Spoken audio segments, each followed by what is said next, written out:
আমন্ত্রণ সবাইকে আর কাবেল নিবেদিত গোলটেবিল অনুষ্ঠানে সঙ্গে আছি ডক্টর তৌহিদুল হক। দর্শক, সংস্কার না নির্বাচন, এই প্রশ্নে বিভাজিত দেশের রাজনৈতিক শক্তিগুলো গণঅভ্যুত্থানে নেতৃত্বদানকারী বৈষম্য বিরোধী ছাত্র আন্দোলন ও জাতীয় নাগরিক কমিটি বলছে আগে সংস্কার পরে নির্বাচন। অন্যদিকে বিএনপি সহ সমমনা রাজনৈতিক দলগুলোর দাবি সংস্কার একটি চলমান প্রক্রিয়া, জনগণের ভোটাধিকার ও গণতন্ত্র প্রতিষ্ঠার জন্য যতখানি সংস্কার প্রয়োজন তা দ্রুত সম্পন্ন করে নির্বাচন দিতে হবে, বাকি সংস্কার করবে নির্বাচিত সরকার। এদিকে রাষ্ট্রপতি শাহাবুদ্দিন চুপ্পুর পদত্যাগ, আওয়ামী লীগকে নিষিদ্ধকরণ, সংবিধান বাতিল এবং সর্বশেষ জুলাই বিপ্লবের ঘোষণাপত্র ঘোষণা নিয়ে রাজনৈতিক শক্তিগুলোর মধ্যে স্পষ্ট বিরোধ দেখা গেছে, জন্ম নিয়েছে অনাস্থা এবং অবিশ্বাস। জাতীয়তাবাদী ছাত্রদলের প্রতিষ্ঠাবার্ষিকীতে বিএনপির মহাসচিব সংশয় প্রকাশ করে বলেছেন, দেশের রাজনীতি নিয়ে আবারও দেশি বিদেশি চক্রান্তের খেলা শুরু হয়েছে। এদিকে বৈষম্য বিরোধী ছাত্র আন্দোলন ও জাতীয় নাগরিক কমিটি নেতৃবৃন্দের নেতৃত্বে দেশে নতুন রাজনৈতিক দল ঘোষণা হতে পারে বলে ইঙ্গিত পাওয়া যাচ্ছে। রাজনৈতিক দলগুলোর কারো কারো অভিযোগ, নতুন রাজনৈতিক দল গঠনের সুযোগ করে দিতেই নির্বাচন বিলম্ব করা হচ্ছে। এমন প্রেক্ষাপটে দর্শক, আজ আমাদের আলোচনার বিষয় কেন এখনো বিভাজনের রাজনীতি। এ বিষয়ে আলোচনা করার জন্য স্টুডিওতে উপস্থিত আছেন বিএনপির আন্তর্জাতিক বিষয়ক সম্পাদক ব্যারিস্টার নাসিরউদ্দিন অসীম, গণ অধিকার পরিষদের সভাপতি নুরুল হক নূর, জি9-এর সাধারণ সম্পাদক ডাক্তার সাখাওয়াত হোসেন সায়ন্ত, বৈষম্য বিরোধী ছাত্র আন্দোলনের অন্যতম কেন্দ্রীয় সমন্বয়ক ও মুখ্য সংগঠক আব্দুল হান্নান মাসুদ, জাতীয় নাগরিক কমিটির নির্বাহী সদস্য সহ মুখপাত্র সালেউদ্দিন সিফাত এবং ঢাকা বিশ্ববিদ্যালয়ের শিক্ষক অধ্যাপক ডক্টর কাজী মারুফুল ইসলাম। দর্শক, আপনাদের সবাইকে স্বাগত জানাচ্ছি। দর্শক, আপনাকেও জানিয়ে রাখি, স্ক্রিনে দেখানো নাম্বারে ফোন করে আজকের যে আলোচ্য বিষয় কেন এখনো বিভাজনের রাজনীতি আমরা দেখছি সেই প্রসঙ্গে প্রশ্ন রাখতে পারেন। একজন সচেতন নাগরিক হিসাবে যে ভাবনাগুলো আপনাকে নানাভাবে তাড়িত করে, আপনাকে ভাবাচ্ছে, সেই ভাবনাগুলো আপনি আমাদের সাথে শেয়ার করতে পারেন এবং আপনার আলোচনা নিশ্চয়ই যারা আমাদের দর্শক হিসাবে থাকবেন সবাই সেটি শোনার সুযোগ পাবে। ফোনের অপেক্ষায় থেকে যাচ্ছে আলোচনায়। শুরুতেই ডাক্তার সাখাওয়াত হোসেন সায়ন্ত ভাই আসতে চাই যে আমাদের এই ঘোষণাপত্র, জুলাই বিপ্লবের যে ঘোষণাপত্র কে কেন্দ্র করে যে মার্চ ফর ইউনিটির প্রসঙ্গ এবং সকল পর্যায় থেকে যে ঐক্যের ডাক এবং আয়োজনগুলো আমরা দেখছি, এই আয়োজনগুলোকে কেন্দ্র করে ঐক্যের পরিবর্তে অনৈক্য কিংবা বিভাজনের ফাটলি বেশি তৈরি হচ্ছে বলেই আলোচনা আমরা শুনছি। কেন এমনটি হচ্ছে? জি, শুরুতে আপনাকে ধন্যবাদ জানাচ্ছি এবং আলোচনায় যেসব সম্মানিত আলোচক আছেন এবং যারা শুনছেন সবার জন্য শুভেচ্ছা থাকলো। আপনার প্রথমে ওই যে ঐক্যের ফাটল ধরার বিষয়ে বেশি শুনছেন, এইখানে আমার দ্বিমত আছে। ঐক্যে ফাটল ধরার বেশি কথা আসলে না, কোনো কোনো কর্নার থেকে বলা হচ্ছে, কিন্তু আমি দেখি যে জুলাই অভ্যুত্থানের মাধ্যমে গোটা বাংলাদেশ এক হয়েছে এই একটা বিবেচনায় যে গণতন্ত্র, মানবাধিকার এবং একটি ভবিষ্যৎ আধুনিক গণতান্ত্রিক রাষ্ট্র ব্যবস্থার জন্য সবাই একমত। কিন্তু যেহেতু স্টেক হোল্ডার প্রত্যেকের নিজস্ব একটা অবস্থান আছে, রাজনৈতিক অবস্থান আছে, আদর্শ আছে, এক একজনের এক এক পজিশন, ফলে প্রত্যেকের রাজনৈতিক শক্তি মানে হচ্ছে তারা তাদের কৌশলগত অবস্থানটা অবলম্বন করবে। এটা কিন্তু একদমই ন্যায়সঙ্গত, এটা অপরাধ নাই এতে কিছু। আর জুলাই বিপ্লবের মাধ্যমে যে সেই কৌশল অবলম্বন করতে গিয়ে যদি জুলাই বিপ্লবের চেতনা পিছিয়ে যায় বা সেটাকে সেটা বলছি, পাশাপাশি এই জুলাই অভ্যুত্থানের মাধ্যমে যে ছাত্র জনতার যে উত্থান হয়েছে, তার নেতৃত্বে যারা আছেন তারা এখানে অন্যতম প্রধান স্টেক হোল্ডার, আবার রাজনৈতিক শক্তির বাইরে তাদের মধ্যে আবার নতুন করে রাজনৈতিক শক্তি হিসেবে আবির্ভূত হওয়ার একটা সম্ভাবনা তৈরি হয়েছে, যে নতুনদের নিয়ে, তরুণদের নিয়ে আধুনিক একটি রাজনৈতিক শক্তি যদি আসে, সেটা বাংলাদেশের রাজনীতির গুণগত মান হয়তো আরো পরিবর্তন করবে। এ নিয়ে কোনো দ্বিমত, কোনো ফাটল এইসবের সুযোগ আসলে নাই। কিন্তু আলোচনা শুনলে তো, রাজনৈতিক দলগুলোর আলোচনা শুনলে তো মনে হয় যে অসন্তোষ আছে, না সেটা তো থাকবেই। কিন্তু যেটা হচ্ছে, প্রত্যেকেরই যেহেতু রাজনীতি যারা করেন বা রাজনীতি করবেন এই আকাঙ্ক্ষা যাদের থাকে, তাদের প্রত্যেকেরই তো টার্গেট থাকে ক্ষমতা, মানে রাষ্ট্র পরিচালনার দায়িত্বে অংশীদারিত্ব নেওয়া অথবা পরিচালনার দায়িত্ব পাওয়া। সেই ক্ষেত্রে সবার জায়গা থেকে সবার রাজনীতিটা সবাই করবে, কিন্তু সেটা যেন এমন পর্যায়ে না যায় যেই ঐক্যের মধ্যে অনৈক্যের সুর আসলে ফ্যাসিবাদ সুযোগ গ্রহণ করতে না পারে। মাঝে মাঝে এরকম হয়, তখন আমরা একটু হতাশার কথা শুনলেও আমি তখন ওই যে চিটাগাংয়ে যখন সাম্প্রদায়িক সম্প্রীতি নষ্টের যে আশঙ্কা তৈরি হয়েছিল, একজন অ্যাডভোকেটকে মৃত্যুর মাধ্যমে তখন যে সমগ্র জাতি আবার প্রধান উপদেষ্টার ডাকে এক হয়ে গেল, ওইটাকে আমি সিম্বল হিসেবে দেখি যে ছোটখাটো অনৈক্য রাজনীতির প্রয়োজনে বা অবস্থানগত কারণে হলেও রাষ্ট্রীয় কিংবা সার্বভৌমত্ব কিংবা গণতন্ত্রের প্রশ্নে যখন এরকম কোনো ক্রাইসিস তৈরি হবে, যেহেতু প্রধান উপদেষ্টা সকলের অভিভাবক হিসেবে আছেন এখনো, আমার ধারণা সবাই আবার এক হয়ে যাবে। ফলে এই ছোটখাটো ভুল বুঝাবুঝি অনৈক্য এটাকে বড় করে দেখার কিছু নেই। তবে একটা অনুরোধ রাখতে পারি, সেটা হলো সবার প্রতি, সকল স্টেক হোল্ডারদের প্রতি। সেটা হলো নির্বাচন যেহেতু এখনো সুনির্দিষ্টভাবে দিন তারিখ হয় নাই, যখন নির্বাচন আসবে ভোটের রাজনীতিতে গিয়ে আপনারা একে অপরের বিরুদ্ধে কাদা ছোড়েন বা আরো খারাপ জিনিস ছোড়েন, সেটা তখন দেখা যাবে, জনগণ বিচার করবে। তার আগে পর্যন্ত গুরুত্বপূর্ণ কোনো সিদ্ধান্ত, সেটা এই যে বৈষম্য বিরোধী ছাত্রদের পক্ষ থেকে শহীদ মিনারে যে প্রোগ্রাম করে তারা যেই ঘোষণাপত্র তৈরি করেছিল এরকম হোক, অথবা রাজনৈতিক শক্তিরা বড় কোনো সিদ্ধান্ত নিজেদের মধ্যে আলাপ আলোচনা করে মোটামুটি একটা জায়গায় এসে এগুলি করলে এই অনৈক্য বা ফাটলের জায়গাটা দৃশ্যমান হবে না। অসংখ্য ধন্যবাদ ডাক্তার শাকাত হোসেন শান্ত। আর আলোচনা শুনবো। আসতে চাই আব্দুল হান্নান মাসুদ আপনার কাছে, যে আসলে অনৈক্যের জায়গাটা আছে কিন্তু সেটাকে খুব একটা বেশি বড় করে দেখছেন না শান্ত ভাই, কিন্তু এই আলোচনাটি আছে, সেটি এই ঘোষণাপত্রের যে প্রসঙ্গ শুরু থেকে হলে ভালো হতো। সরকারকে আপনারা একটা আলটিমেটাম দিয়েছেন, চলতি মাসের 15 তারিখের মধ্যে সরকার সেটি ঘোষণা করবে। আবার সরকার শুরু থেকে বলেছিল যে এই জুলাই বিপ্লবের ঘোষণার পত্রের সাথে সরকারের সম্পর্ক নেই। সবকিছু মিলে এখনো অনেকেই মনে করছেন যে একটা অস্পষ্টতা আছে। আপনি সেটি মনে করেন কিনা, বা অস্পষ্টতা থাকলে সেটি দূর হবে কিভাবে? না, অস্পষ্টতা থাকার তো কথা না। আসলে হচ্ছে এই যে জুলাই প্রক্লেমেশনের বিষয়টা তো গত 3 দিন আগের বিষয় না, এটা হচ্ছে আজ থেকে আপনার প্রায় 2 মাস আগ থেকে আলোচনায় আছে। আমরা শহীদ মিনারে দাঁড়িয়ে 5টা দাবি জানিয়েছি, 5 দফা দাবি, যেটা তার মধ্যে জুলাই প্রক্লেমেশন একটা দাবি ছিল। সেটা নিয়ে আমরা আলোচনা করতে গিয়েছি, আলোচনা হয় নাই তাই না, আমরা তখন থেকে আলোচনা করতে গিয়েছি। আমাদেরকে বলা হয়েছে যে হচ্ছে আপনার নিজেদের অভ্যন্তরীণ আলোচনায় সিদ্ধান্ত নিয়ে আপনাদেরকে জানাবো। তারপরও আমরা যোগাযোগ করেছি, কিন্তু আসলে এটাকে অ্যাভয়েড করা হয়েছে। যার ফলে কি হয়েছে, আমরা তো আসলে ওই যে জাতীয় একটা ঐক্যের জায়গা দরকার।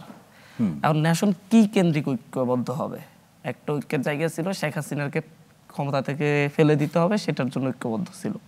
আর সামনের দিকে যখন হচ্ছে ফ্যাসিবাদী ব্যবস্থার বিলোপ নিয়ে আমরা ঐক্যবদ্ধ হতে পারতাম, আমরা নতুন রাজনৈতিক বন্দোবস্ত করবো বলে ঐক্যবদ্ধ হতে পারতাম। কিন্তু কোনো কোনো ক্ষেত্রে দেখা যাচ্ছে হচ্ছে পূর্ণ রাজনৈতিক ব্যবস্থাকে টিকিয়ে রাখতে চাই, এটা হইতেই পারে কোনো রাজনৈতিক দলের উদ্দেশ্য। কারা করছে সেটি আলোচনাটি তো স্পষ্ট হওয়া দরকার। পাশাপাশি হচ্ছে আপনার নতুন রাজনৈতিক এবং ফ্যাসিবাদী ব্যবস্থার বিলোপের ক্ষেত্রে আমার কাছে যেটা ফ্যাসিজম, আর একটা দলের কাছে এটা ফ্যাসিজম নাও হতে পারে, দুটার মধ্যে পার্থক্য থাকতে পারে, যার কারণ হচ্ছে এটা নিয়েও মতানৈক্য দেখা দিতে পারে। বাট রাষ্ট্রের প্রশ্নে একটা জায়গায় সকলকে ঐক্যবদ্ধ থাকা উচিত। সেই জায়গাটা কি হবে? জুলাই গণঅভ্যুত্থানের আকাঙ্ক্ষাটা, যার কারণে হচ্ছে 71 গেল আজ থেকে 54 বছর আগে, সেই 54 বছর পরে এসে কেন একটি স্বাধীন বাংলাদেশে স্বাধীন মানুষদেরকে কেন এইভাবে রাষ্ট্রীয় বাহিনী কেন গুলি করে হত্যা করতে পারলো? এই জবাবটা তো আমাদের কাছে শুধুমাত্র শেখ হাসিনার কাছে না, আমরা যারা হচ্ছে 30 বছর পরে জন্ম নেওয়া, আমরা যেই মানুষগুলো আছি 25 বছর 30 বছর পরে, এই যে এখানে নূর ভাই সহ ধরন হচ্ছে আমাদের এই প্রজন্মটা কিন্তু হচ্ছে শেখ হাসিনা আগে মানে স্বাধীনতার 20-25 বছর পরে জন্ম নেয়া। তা আমরা যে বাংলাদেশ দেখেছি, আমাদেরকে কি একটি স্বাধীন বাংলাদেশ রাজনীতিবিদরা দেখাতে পেরেছে? না, এই বিপ্লবের আগে আব্দুল হান্নান মাসুদ যে ধরনের পরিবর্তনগুলো আপনারা প্রত্যাশা করেছিলেন সবগুলো মিলেই তো আমরা আসলে জুলাই চেতনা বা বিশ্বাসের জায়গাটা বলছি। একটি হচ্ছে রাজনৈতিক দলগুলোর মধ্যে পরিবর্তনের জায়গাটি কতটুকু দেখছেন, যেটা পরবর্তী সময় নির্বাচিত সরকার এই চেতনাকে ধারণ করবে, পাশাপাশি প্রাতিষ্ঠানিকভাবে যে পরিবর্তনগুলো আমরা প্রত্যাশা করতাম সেটাও বা কতটুকু? ওই যে বললাম যে ফ্যাসিবাদী ব্যবস্থা নিয়ে আমাদের মধ্যে হচ্ছে ফ্যাসিবাদী ব্যবস্থা কি জিনিস, আপনার হচ্ছে আমলারা হঠাৎ করে একটা সংবাদ সম্মেলন করে বলল যে হচ্ছে এই সংস্কার কমিশন প্রধানের পদত্যাগ করতে হবে, বাট এটা একটা অংশের কাছে হচ্ছে এটা ফ্যাসিজমকে উৎসাহিত করবে না, আমলাতান্ত্রিক জটিলতা বাড়াবে না, মানে একটা অংশের কাছে। বাট আমাদের কাছে মনে হয়েছে আমলারা আরো বেশি ক্ষমতাশালী হতে চাচ্ছে, তাদের সাহস, সরকারি চাকরি করে সরকারের একটা প্রজ্ঞাপনের বিরুদ্ধে তারা এসে দাঁড়াচ্ছে, এটা তারা দিতে পারে না। তো এরকম একটা মতভিন্নতা থাকতে পারে। বাট আমরা জুলাই প্রক্লেমেশনটা চাইছি হচ্ছে জুলাইয়ের যে আকাঙ্ক্ষাগুলা সেটা রাষ্ট্রীয়ভাবে এবং সকল রাজনৈতিক দল বসে, আমরা সকল রাজনৈতিক দলের কাছে গিয়েছি, সবাই মিলে তৈরি করে একটা জায়গায় ঐক্যবদ্ধ হবে। আমি ক্ষমতায় গেলেও এই আকাঙ্ক্ষাগুলো বাস্তবায়ন করব, জামাত ক্ষমতায় গেলে ওই আকাঙ্ক্ষাগুলো বাস্তবায়ন করবে, অন্য দল ক্ষমতায় সেই গেলে সম্ভাবনা কতটুকু দেখেন এই পর্যায়ে এসে সেই সম্ভাবনা কতটুকু দেখেন? একতার জায়গাটা আমি একটু শেষ করি। একতার জায়গাটা আসলে হচ্ছে তৈরি করতে হবে। আমরা এই একতার জায়গা তৈরি করার জন্য সকলের ধারে ধারে ঘুরেছি, যখন দেখছি যে হচ্ছে সেরকম সাপোর্ট পাচ্ছি না, তখন আমাদের কাছে মনে হয়েছে আমরা যেমনই ভাবে এককভাবে ঘোষণা দিয়েছি এক দফা বা হচ্ছে এককভাবে আমরা দাঁড়িয়েছি রাজপথে, তখন আমাদের পাশে সবাই দাঁড়িয়েছে, তখন আমরা ভাবলাম যে আমরা এককভাবে আমরা যারা হচ্ছে ছাত্ররা আছি আমরা তারা এককভাবে দাঁড়িয়ে আমরা প্রক্লেমেশনটা ঘোষণা করে দিই। হয়তো এখন আমাদের পাশে দাঁড়ায় নাই, এই প্রক্লেমেশনকে কেন্দ্র করে ওনারা আবার এই পর্যায়ে আব্দুল হান্নান মাসুদ এই পর্যায়ে এই প্রশ্নের উত্তরটিকে একটু ছোট্ট করে বলুন যে এখন একতা নষ্ট করার নেতৃত্ব দিচ্ছে কারা? আমি যারা হচ্ছে মূলত প্রক্লেমেশন চাচ্ছে না, ৭২ সংবিধানের পক্ষে কথা বলতেছে, যদিও ৭২ সংবিধান বলে বলে তত্ত্বাবধায়ক সরকার ব্যবস্থা পর্যন্ত বাতিল করা হয়েছে ৭২ সংবিধানে ফেরত যাওয়ার কথা বলে। আপনাদের এই টেবিলে বসে গোল টেবিলে বসে আমি অনেক টকশো দিয়েছি, বলতে যে ৭২ সংবিধান শ্রেষ্ঠ সংবিধান, মুক্তিযুদ্ধের চেতনা সংবিধান, আমরা সেই সংবিধানে ফিরে যাব, কিসের তত্ত্বাবধায়ক সরকার ব্যবস্থা, ভোট কারচুপিগুলো সবকিছু। সে ৭২ সংবিধানের প্রতি এত দরদ, এত মায়া, চুপ্পুর প্রতি এত দরদ, এত মায়া দেখালে তো হচ্ছে আসলে আমাদের কাছে কষ্ট লাগবে, কারণ আমরা আওয়ামী ফ্যাসিজমের কোন সিম্বলকে আমরা রাখতে চাই না। এই কষ্ট প্রশমিত হবে কিনা সেই আলোচনাগুলো আমরা শুনবো। ক্ষতিকর হোক আর হচ্ছে আব্দুল হান্নান মাসুদ, অসংখ্য ধন্যবাদ আপনাকে। ব্যারিস্টার নাসিরউদ্দিন অসীম ভাই, আসতে চাই যেটি আমাদের আব্দুল হান্নান মাসুদ বৈষম্যবিরোধী ছাত্র আন্দোলনের নেতা, তিনি বলছিলেন যে আসলে ঐক্য তৈরি করার জন্য তারা নানাভাবে রাজনৈতিক দল থেকে শুরু করে নানা উইন্ডোগুলোতে যোগাযোগ করেছেন, চেষ্টা করেছেন, কিন্তু সেই জায়গাতে খুব একটা বেশি তারা আশা দেখছেন না। কেন এমনটি আজকে আমাদের শুনতে হচ্ছে? ধন্যবাদ আপনাকে। আমাদের সহ আলোচক যারা আছেন, দর্শক শ্রোতারা যারা আছেন, তাদের সকলকে মানে আপনার নববর্ষের ইংরেজি নতুন বর্ষের শুভেচ্ছা জানিয়ে আমি শুরু করছি। যে ঐক্যের কথা বা অনৈক্যের কথা আমরা যখন বলি, এবং আমার বৈষম্য বিরোধী ছাত্র আন্দোলনের মুখ্য সংগঠক আব্দুল হান্নান মাসুদ উনি যে দুঃখ প্রকাশ করেছেন বা হতাশা প্রকাশ করেছেন, করাটা স্বাভাবিক। কারণটা কি আমি একটু বলি, যে আমি যদি একটা বিষয় বিবেচনাটা করি, বিশ্লেষণটা করি, আপনি বললেন যে চুপ্পুর বিরুদ্ধে কেন আমরা এক জায়গায় একাট্টা হতে পারি না, আমরা কেন ৭২ সংবিধানের জায়গায় একাট্টা হতে পারি না, যে এই সংবিধান আপনার তত্ত্বাবধায়ক সরকারকে আপনার বাতিল করে দিয়েছে 15th অ্যামেন্ডমেন্টের মাধ্যমে, পরবর্তীতে ৭২ সংবিধানে ফেরত যাবে। আপনাদের এখানে হয়েছে, শুধু এই আরটিভিতে না, সবগুলো টেলিভিশনে হয়েছে গত 17 বছরে। এগুলো আমরা আগে বলতাম যে বিটিভি, পরবর্তীকালে আমরা দেখেছি যতগুলো প্রাইভেট টেলিভিশন ছিল প্রত্যেকটা কিন্তু সাহেব বিবির গোলাম বক্স ছিল। এটা অস্বীকার করার কোনো উপায় নেই, কারণ আপনার আমার ঘাড়ের মধ্যে 3-5টা মাথা নাই, একটা কাটা গেলে আরেকটা বসাবেন এমন অবস্থা ছিল না। এখন আমি যদি শাহাবুদ্দিন চুপ্পু সাহেবের কথা বলি, প্রি-24 আমরা যদি ধরি, এখন তো পোস্ট-25 হয়ে গেছে। প্রি-25-এ তো কবর জিয়ারতের রাষ্ট্রপতি পর্যন্ত ছিল। এটা কি মানেন? এখন কি আপনার রাষ্ট্রপতি মহোদয় কবর জিয়ারত করতে যেতে পারবেন কোন নেতার? পারবেন না।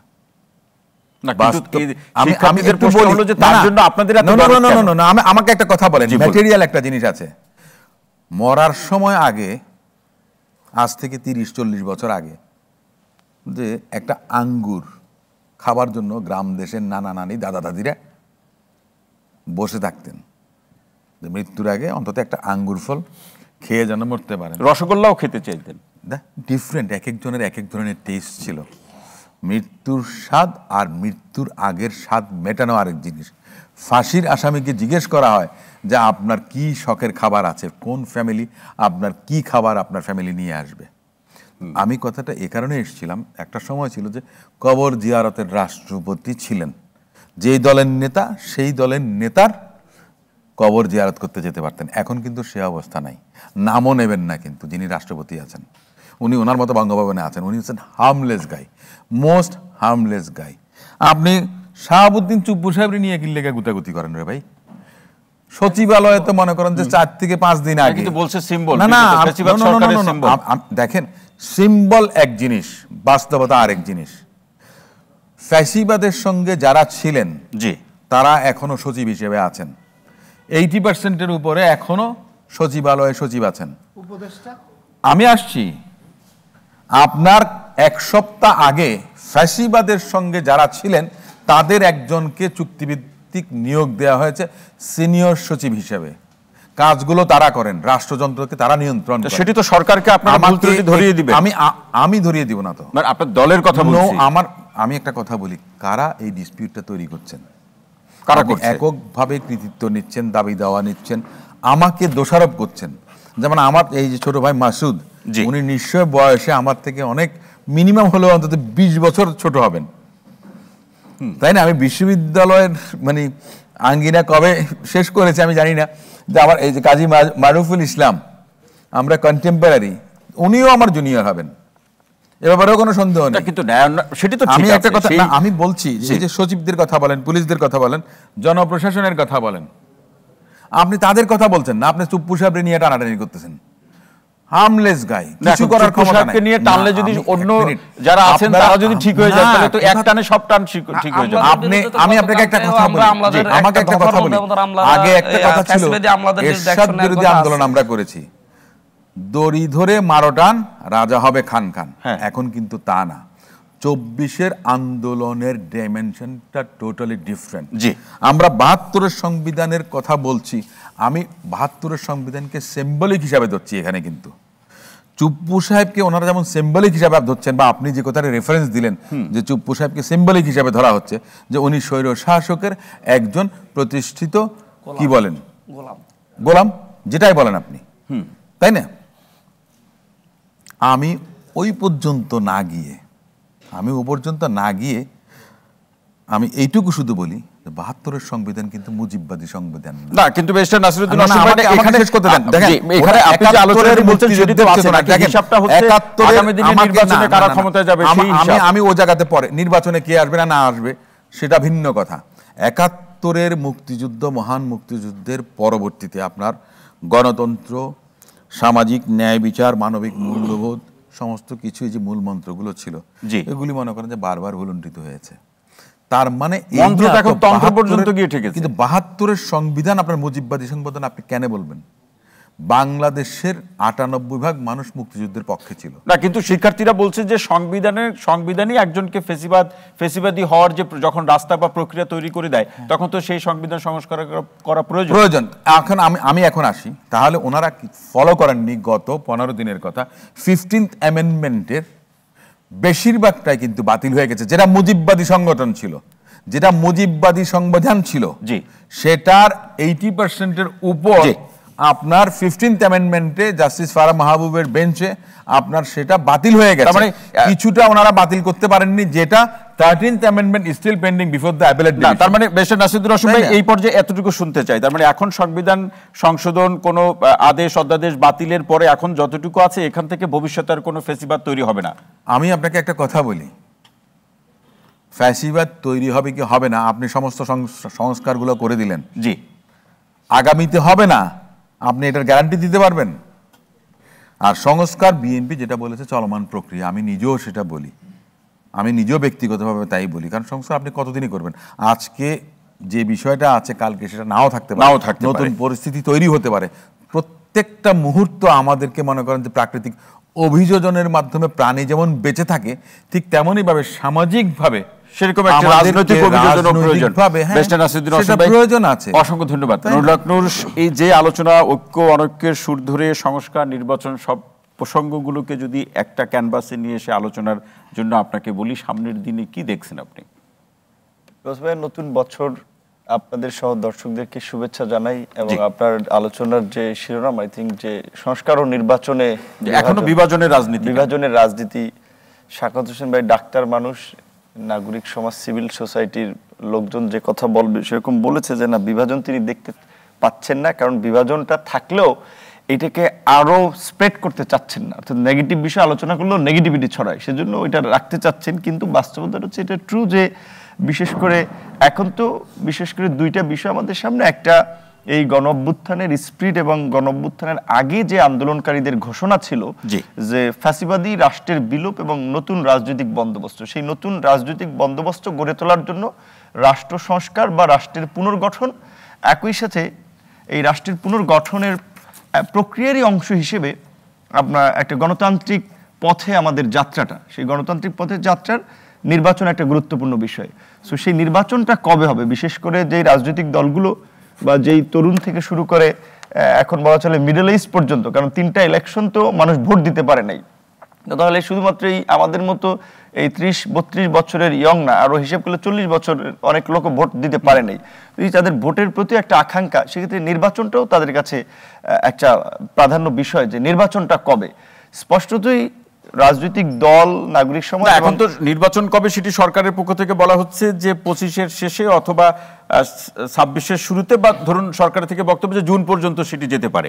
এখন এই রাজনৈতিক এই প্রসঙ্গে বা এই নির্বাচন কবে হতে পারে সেক্ষেত্রে সরকারের পক্ষ থেকে যে ঘোষণা, তাতে তো মনে হচ্ছে রাজনৈতিক দলগুলো সন্তুষ্ট হচ্ছে না। না এবং বিশেষ করে আমাদের প্রধান উপদেষ্টা একেবারেই বিশ্ব বরেণ্য দেশের মধ্যেও সম্মানিত, তার প্রতি আমাদের যথাযথ সম্মান, কিন্তু বাস্তব কথা বাংলাদেশে কিন্তু জুন জুলাই ইলেকশন হয় না। সো এই জুন জুলাইটা বলাই কিন্তু অনেকে ধরে নিয়েছে যদি এটা 26-এ হয় তাহলে সেটা 26-এর শেষ দিকে হবে। আর রাজনৈতিক দলগুলো কিন্তু আগে যেভাবে সরকারকে একটা যৌক্তিক সময় পর্যন্ত কিছুটা ফ্লেক্সিবল ছিল, এখন কিন্তু বলছেন, আপনি দেখছেন নিশ্চয়ই, বক্তব্য লক্ষ্য করছেন, সিনিয়র নেতৃবৃন্দ অনেক কিন্তু পরিষ্কারভাবেই বলছে 4 মাস 6 মাসে একটা ইলেকশন সম্ভব, কি বলছেন এবারে একটা ইলেকশন সম্ভব। আবার আমাদের মতো যারা মাঝখানে আছি তারা মনে করি যে আমরা একটা সুযোগ পেয়েছি 53 বছরে রাজনীতিবিদদেরকেও একটা নিয়ন্ত্রণের মধ্যে নিয়ে আসা। কারণ আমরা মানে সকলের কথা বলছি, রাজনৈতিক দল থেকে শুরু করে সবাইকে, আমরা যদি পরিবর্তন না হয় সুযোগ যতবারই আসুক তাতে কাজটা হবে কি? এখন আমরা সবাই তো একই চিন্তার, একই মতাদর্শের না, সেটা ভিন্নতা থাকবে। তো এইখানে নির্বাচন নিয়ে বিশেষ করে প্রধানতম অংশীজনদের মধ্যে কিন্তু স্পষ্ট বিভাজন, এবং শুধু নির্বাচন না, যারা শেখ হাসিনার পতনের দাবিতে 5ই আগস্টের পূর্বে কাঁধে কাঁধ মিলিয়ে রাস্তায় লড়াই করেছে, তারা কিন্তু এখন একে অন্যের বিরুদ্ধে লড়াই নেমে পড়েছে। কাজেই সেই ক্ষেত্রে এই যে জাতীয় ঐক্যের স্পিরিটটা, এটি স্পষ্টতই আমি কিছুটা বিভাজন দেখতে পাচ্ছি। এবং এই নতুন বছরে আমার মনে হচ্ছে বেশ কিছু জল ঘোলা পরিস্থিতি তৈরি হবে, এবং এর মধ্যে জল আরো ঘোলা হবে, সেটা আপনি জল আরো ঘোলা হবে। আরো আলোচনা আপনার কাছ থেকে আমি শুনবো, আসতে চাই অধ্যাপক ডক্টর কাজী মারুফুল ইসলাম স্যার আপনার কাছে, যে নতুন বছরে রাজনৈতিক যে জল, রাজনীতির পানি আরো ঘোলা হতে পারে তেমনটি দেখছেন ঢাকা বিশ্ববিদ্যালয়ের সাবেক ভিপি এবং আমাদের এবং গণ অধিকার পরিষদের সভাপতি। আপনার কি মনে হয় যে এরকম রাজনৈতিক জল যদি আরো ঘোলাটে হতে থাকে সেখানে স্বচ্ছতা তৈরি হওয়ার কি সুযোগ আছে? সুযোগ যতবারই আসুক নিজেদেরকে পরিবর্তন করার বা সংস্কার করার। ধন্যবাদ সবাইকে, ধন্যবাদ এবং নতুন বছরের শুভেচ্ছা। দেখুন, ঐক্য অনৈক্য কিংবা জল ঘোলার যে প্রশ্নটি আসছে, সেই প্রশ্নের সামনে আপনার একটা সুনির্দিষ্ট লক্ষ্য রাখা দরকার। লক্ষ্যটা যদি আমরা জুলাই আন্দোলনের স্পিরিটটাকে আমরা যদি মাথায় রাখি, তাহলে একটা নতুন রাজনৈতিক বন্দোবস্ত, ঠিক আছে? জি। এখন এই নতুন রাজনৈতিক বন্দোবস্তের চেহারাটা কেমন হবে, সেটার মধ্যে কি কি উপাদান থাকলে এটা নতুন রাজনৈতিক বন্দোবস্ত থাকবে? তো প্রথমত যেটা আমরা দেখি বা রাজনীতি বিজ্ঞান থেকে যেটা দেখি, সেটা হচ্ছে যে পুরনো ব্যবস্থার যে ক্ষমতা সম্পর্কগুলো আছে, বিশেষ করে যে অ্যাক্টরগুলো আছে, যেমন রাজনৈতিক দল, আমলাতন্ত্র, মিডিয়া, ব্যবসায়ী প্রতিষ্ঠান এবং পেশাজীবী, এদের মধ্যে যে সম্পর্ক, সেই সম্পর্কগুলোর একটা পুনর্বিন্যাস দরকার। এটা হচ্ছে প্রথম রাজনৈতিক বন্দোবস্তের চেহারাটাকে দিতে হবে। তো সেই নতুন চেহারাটাই যদি আমরা দিতে চাই, তাহলে দিতে গেলে আমাদের কতগুলো প্রতিষ্ঠানের পরিবর্তনের আগে দরকার। কারণ তাছাড়া এই পরিবর্তনটা, অর্থাৎ এই নতুন চেহারা দেওয়ার যে কাজটি, সেটা কোনোভাবে সম্পন্ন হওয়া সম্ভব না।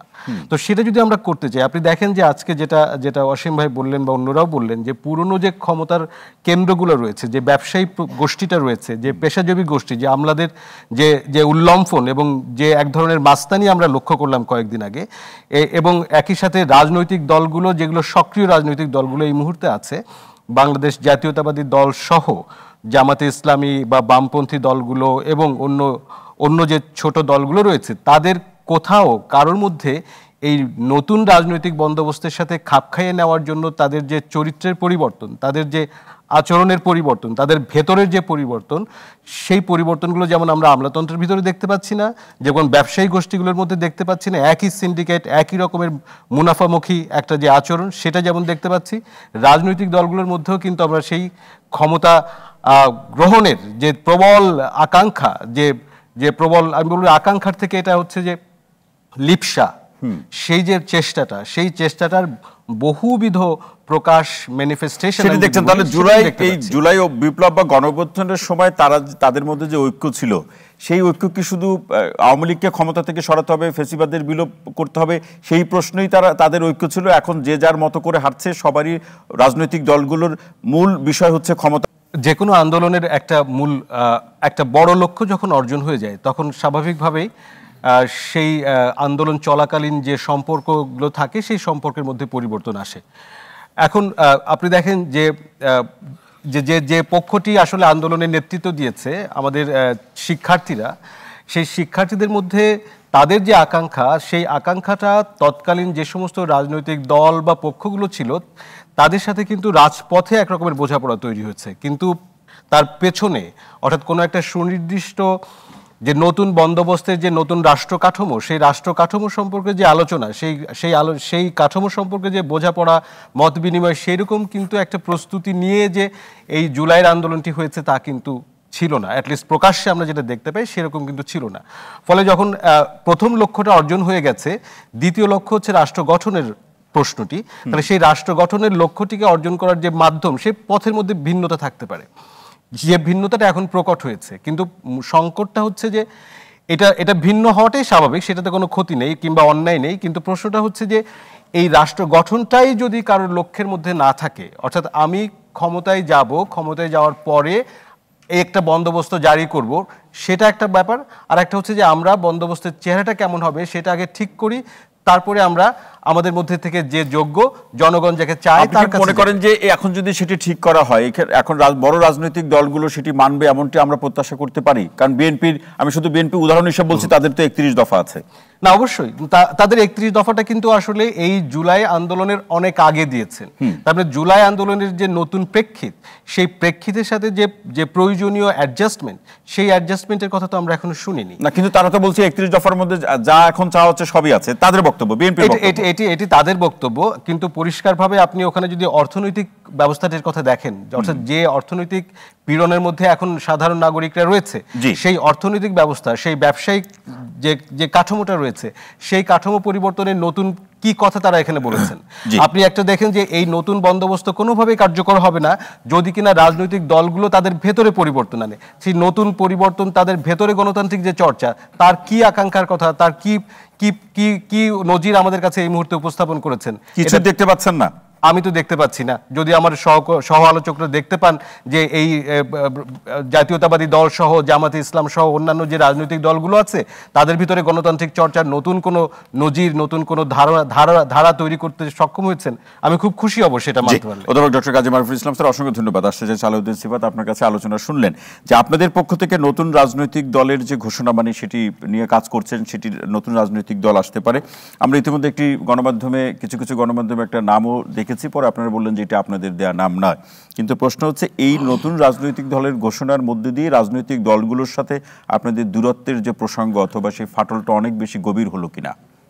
আচ্ছা, আমি প্রথমে আসতে চাচ্ছি যেটি মারুফ স্যার বললেন যে বিএনপির 31 দফা রূপরেখার মধ্যে রাষ্ট্র সংস্কারের যে প্রস্তাবনাগুলো সেগুলো ছিল, আপনিও বলেছেন। জি, কিন্তু সেগুলোকে আপহোল্ড করার প্রশ্নে বিএনপি কি এখন ঠিক একইভাবে কমিটেড কিনা, সেই কমিটমেন্টের ঘাটতি কিন্তু আমরা দেখতে পাই। যেমন নির্বাচন কমিশন, সংস্কার কমিশন গঠন করা হয়েছে, কিন্তু তার প্রস্তাবনার আগে, তার ঠিক প্রস্তাবনা কি হবে সেটা আমরা জানি না, কিন্তু তার আগেই কিন্তু নির্বাচন কমিশনার নিয়োগ হয়েছে। এবং এই নিয়োগ দেয়নি না, আমাকে শেষ করতে হবে। এই নিয়োগটা হয়েছে প্রধান নির্বাচন কমিশনার এবং অন্যান্য নির্বাচন কমিশনার নিয়োগ আইন 2022। এবং এই আইনের সংস্কার কিন্তু বিএনপি তার 31 দফা রাষ্ট্র মেরামতের রূপরেখার মধ্যে অন্তর্ভুক্ত করেছিল যে এই আইনটিকে সংস্কার করতে হবে। কিন্তু এই আইনটির কোনো সংস্কার না নিয়েই আমরা দেখতে পেলাম যে একটা নির্বাচন কমিশনার নিয়োগের জন্য সার্চ কমিটি গঠন করা হয়েছে, নির্বাচন কমিশনারও নিয়োগ হয়ে গিয়েছে, কিন্তু এই নিয়ে বিএনপির পক্ষ থেকে স্পষ্ট কোনো বক্তব্য কিন্তু আমরা দেখি নাই। ফলে তারা যে আসলে রাষ্ট্র মেরামতের জন্য 31 দফা রূপরেখাকে ওইভাবে আপহোল্ড করে কিনা বা কমিটমেন্টের জায়গা থেকে, সেটা কিন্তু আমরা দেখতে পাচ্ছি না। আবার অ্যাট দ্য সেম টাইম এই কথাটাও কিন্তু আছে যে 31 দফা রূপরেখা যে প্রেক্ষিতে দেওয়া হয়েছিল, যেটা মারুফ স্যার ইতিমধ্যেই বলেছেন, আমি তার সাথে অ্যাগ্রি করি, জুলাই কিন্তু আবার সেই প্রেক্ষিত ছিল না, সেটা কমপ্লিটলি আবার ডিফারেন্ট প্রেক্ষিত। জাতীয় ঐক্যের যে কথা আসছে, জাতীয় ঐক্যটা আমরা দেখতে পেয়েছি শুধুমাত্র জুলাই অভ্যুত্থানে না, জাতীয় ঐক্যটা গত যে ডামি ইলেকশন তার আগেই কিন্তু একটা জাতীয় ঐক্য হয়ে গিয়েছিল বাংলাদেশের বিভিন্ন রাজনৈতিক দলগুলোর মাঝে, মত এবং পক্ষগুলোর মাঝে, যে তারা আওয়ামী লীগকে ফ্যাসিবাদী, চূড়ান্ত ফ্যাসিবাদী তারা মেনে নিয়েছিল। কিন্তু এই মেনে নিয়ে ঐক্যের পথে এগিয়ে গিয়ে একটা সময় গিয়ে তারা দেখলো যে আসলে নির্বাচন কেন্দ্রিক যে পথ চলা তার মধ্য দিয়ে কিন্তু আসলে আওয়ামী লীগের মতো একটা স্বৈরাচারকে ফ্যাসিবাদকে হটানো সম্ভব না। তার ফলেই কিন্তু আমরা দেখতে পেলাম জুলাই এসে একটা গণ অভ্যুত্থান হয়েছে। এই অভ্যুত্থানের মধ্যে যে কেবলমাত্র হাসিনাকে ফেলে দিতে হবে এই নিয়ে যে শুধুমাত্র ঐক্যমত্য ছিল, আমি এটার সাথে দ্বিমত করি। শুধুমাত্র হাসিনাকে ফেলে দেওয়ার জন্যই এই ঐক্য প্রতিষ্ঠিত হয়নি। নাহিদ ইসলাম যখন এক দফার ঘোষণা দেন তিনি সেখানে স্পষ্ট বলেছেন ফ্যাসিবাদী ব্যবস্থার বিলোপ এবং নতুন রাজনৈতিক বন্দোবস্ত। এই ডাক শুনে কিন্তু সবাই ঢাকার দিকে মার্চ করেছে, এইটা একটা। আবার যদি আপনি গণ অভ্যুত্থানের যে স্লোগানগুলো সেগুলো দেখেন, তার মধ্যেও কিন্তু এটা রিফর্মের যে ব্যাপার, সংস্কারের যে একটা আবেদন, সেটা কিন্তু খুবই স্পষ্ট। যেই আমরা এটাকে জেনজি রেভলিউশন বলি, জেনজির আগে বলতো the biggest Bangladeshi dream is to leave Bangladesh. সেই জেনজিরাই কিন্তু এই অভ্যুত্থানের সময় বলেছে the biggest Bangladeshi dream is to reform Bangladesh. তার মানে আপনি বলতে চাচ্ছেন আপনারা যেভাবে পরিবর্তন বা সংস্কার বা আগামী দিনের বাংলাদেশ বিনির্মাণের প্রশ্নে যা যা ভাবছেন তার কোনো কিছু 31 দফার মধ্যে নাই? আমরা সেটা বলছি না। 31 দফার রূপরেখা, আমি জাস্ট এই কথার প্রসঙ্গে বললাম যে 31 দফার রূপরেখা রাষ্ট্র মেরামতের, সেটাকে বিএনপি কি তা আফল করছে কিনা এখন পর্যন্ত। আর যদি আফল করেও থাকে সেটি জুলাইয়ের প্রেক্ষিতে রচিত হয়নি, সেটা একটা ডিসেম্বর কেন্দ্রিক একটা, আমরা বলি যে রাজনীতি এখন দুইটা প্যারাডাইম, একটা হচ্ছে ডিসেম্বর কেন্দ্রিক ইলেকশনের একটা প্যারাডাইম, আর একটা হচ্ছে অভ্যুত্থানের প্যারাডাইম।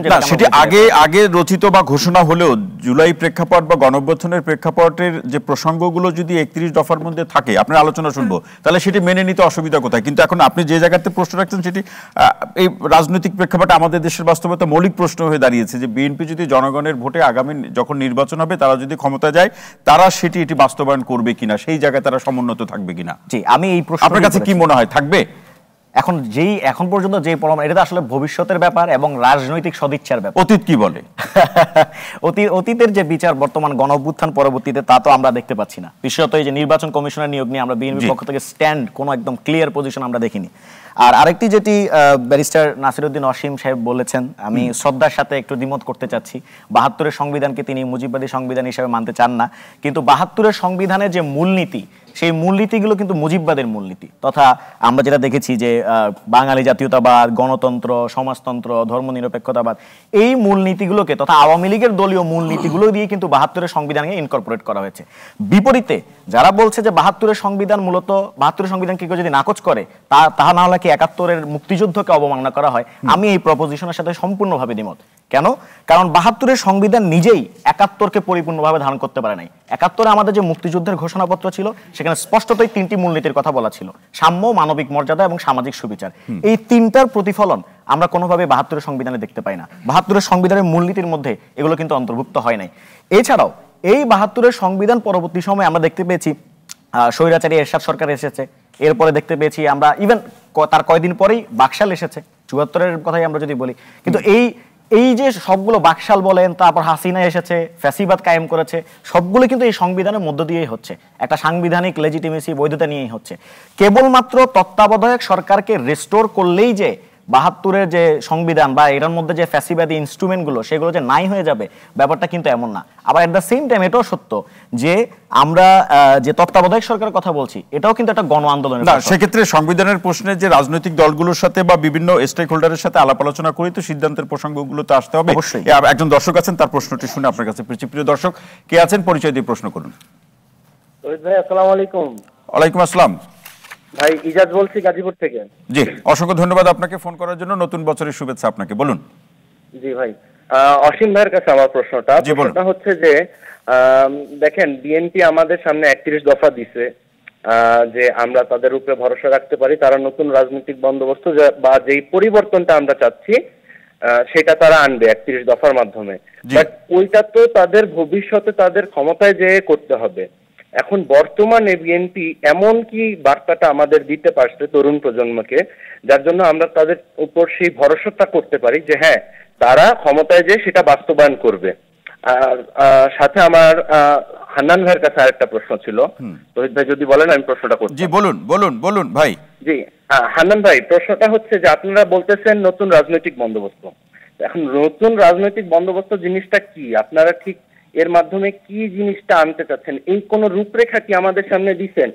আচ্ছা, যদি আমি পাই নাই, যদি দিয়ে থাকেন তাহলে হয়তো অসংখ্য ধন্যবাদ ভাই ফোন করার জন্য। আপনি আমাদের সাথে থাকুন। যে দুইটি প্রশ্ন করলেন দুজন সম্মানিত আলোচকের কাছে, তাদের আলোচনা যখন শুনবে প্রশ্নের উত্তরগুলো তাদের কাছ থেকে জানার এবং বোঝার চেষ্টা করবো, সেখান থেকে নিশ্চয়ই আপনি সমৃদ্ধ হবেন। অসংখ্য ধন্যবাদ ফোন করার জন্য। সিফাত, যে আলোচনা শুনছিলাম, আমি যেটা বলেছিলাম যে আমরা যে তত্ত্বাবধায়ক সরকারের কথা বলছি, রেস্টোর করার কথা বলছি, এটাও কিন্তু ইটসেলফ একটা গণ আন্দোলনের ফসল। 90-এর গণ আন্দোলনের ফলে কিন্তু আমরা তত্ত্বাবধায়ক সরকারের একটা ডিরেক্ট কনসিকুয়েন্স আমরা দেখতে পেয়েছি। ফলে শুধুমাত্র যে তত্ত্বাবধায়ক সরকারকে রেস্টোর করলেই আমরা সংবিধান থেকে এর যে ফ্যাসিবাদী ইনস্ট্রুমেন্টগুলোকে বের করে ফেলতে পারবো, ব্যাপারটা কিন্তু এমন না। আবার আরেকটা বিষয় যেটা বর্তমানে আপনি যদি দেখেন, রাষ্ট্র এবং সরকার, রাষ্ট্র বনাম সরকার, একটা দ্বৈততা একদম স্পষ্ট। আমরা দেখতে পাই যে সরকার একরকম ভাবে চলার চেষ্টা করে, কিন্তু রাষ্ট্রীয় যে কাঠামো, রাষ্ট্রের মধ্যে থাকা ফ্যাসিবাদী যে ইনস্ট্রুমেন্টগুলো, সেগুলো কিন্তু তাকে তার মতো করে এগোতে দিচ্ছে না।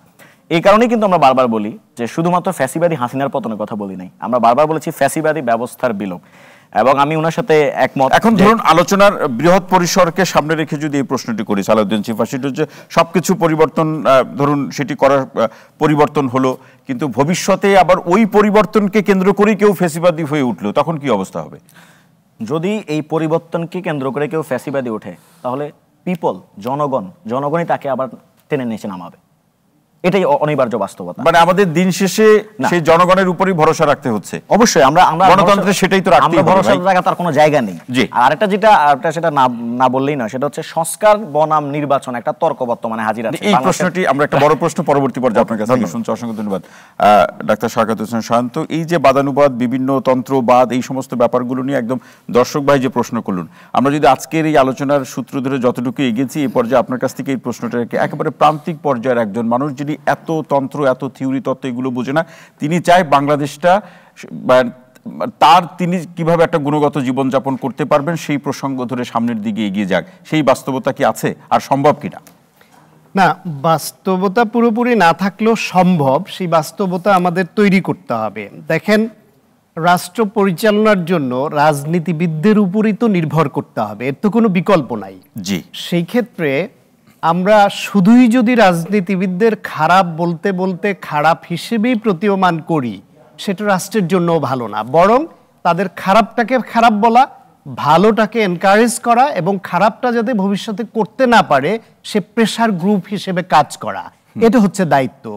আপনি যদি ধরেন যে এই যে বিএনপির 31 দফা, বেসিক্যালি বিএনপির এটা সম্ভবত 27 দফা আগে ছিল, পরে এই সমমনা যে সঙ্গী অন্য রাজনৈতিক দল তাদের সঙ্গে আলোচনা করে 31 দফা দেয়া হলো। এই 31 দফার মধ্যে যেই সব সংস্কার প্রস্তাব আছে আমি পড়ে বলতেছি, একটাও যদি দেখাতে পারেন নতুন এখন যে সংস্কার আমরা চাই যার এইটা ওইটার মধ্যে নাই, তাহলে সেটা বলে। আমার এই প্রশ্নটা কিন্তু সিফাতের কাছে ছিল, তিনি কিন্তু আমার প্রশ্নটাকে হয়তো সন্তুষ্ট করতে পারেননি। আমার ধারণা 31 দফাটা মারুফ ভাই পুরোপুরি হয়তো ওইভাবে মনোযোগ দিয়ে পড়েননি। পড়লে 31 দফার মধ্যে আপনি তাহলে স্পেসিফিক বলতে হবে যে এই 31 দফায় তো এটা নাই। যদি কোনোটা না থাকে পয়েন্ট আউট করলে বিএনপি সেটাও বলছে পরিবর্তিত পরিস্থিতিতে, বাট ইমপ্লিমেন্টটা কিভাবে করবে? উনি বলেছেন আছে, আমি ওইটা সিফাত বলছেন, আমি আসছি ওইখানে। এখন কথা হচ্ছে যে হ্যাঁ, রাজনৈতিক দলগুলো অঙ্গীকার ভঙ্গ করবার জন্যই এইরকম একটা ধারণা আমাদের মধ্যে গেঁথে দেয়া হয়েছে। রাজনৈতিক দলগুলো নিজেরাই গেঁথে দিয়েছে, তারা নিজেরাই নিজেদের প্রতি আস্থার সংকট চরমে পৌঁছে দিয়েছে যে নির্বাচন হবে, রাজনীতিবিদ দ্বারা গঠিত, তাদের দল দ্বারা গঠিত সরকারের উপর আস্থা রাখতে পারে না, যে আমি রাজনীতিবিদকে বিশ্বাস করি না, এর বাইরে থেকে একটা গ্রুপ এসে 3 মাস দায়িত্ব নিয়ে একটা ইলেকশন করে দিবে, ওইটা আমরা বিশ্বাস করি। এটা চরম অনাস্থা নিজেদের প্রতি নিজেদের। সেই পর্যায়ে রাজনীতিবিদরা নিজেদেরই নিয়ে গেছেন, কিন্তু তারপরেও সেখান থেকে উত্তরণের পথ খুঁজতে হবে, সেই পথ কোনো ভাবেই রাজনীতিবিদদের ফেলে দেওয়া নয়। এখন আমি বিএনপিকে নিয়ে আস্থায় কতটুকু নেওয়া যায় না যায় সেটা ভবিষ্যৎ বলবে, এটুকু বলতে পারি বাংলাদেশের বাস্তবতায় রাজনৈতিক দল হিসেবে অন্যতম প্রধান বড় দুইটা দল হচ্ছে আওয়ামী লীগ এবং বিএনপি। তার মধ্যে আওয়ামী লীগ 16 বছর ধরে টানা ফ্যাসিবাদ, গণহত্যাকারী, গুম খুন হত্যা, হামলা মামলা, ভোটের অধিকার হরণ করে এমন কোনো মানে অন্যায় নেই, এমন কোনো অপরাধ নেই যা করেনি, সর্বশেষ পালিয়ে গেছে। আওয়ামী লীগ অপ্রাসঙ্গিক হয়ে গেছে।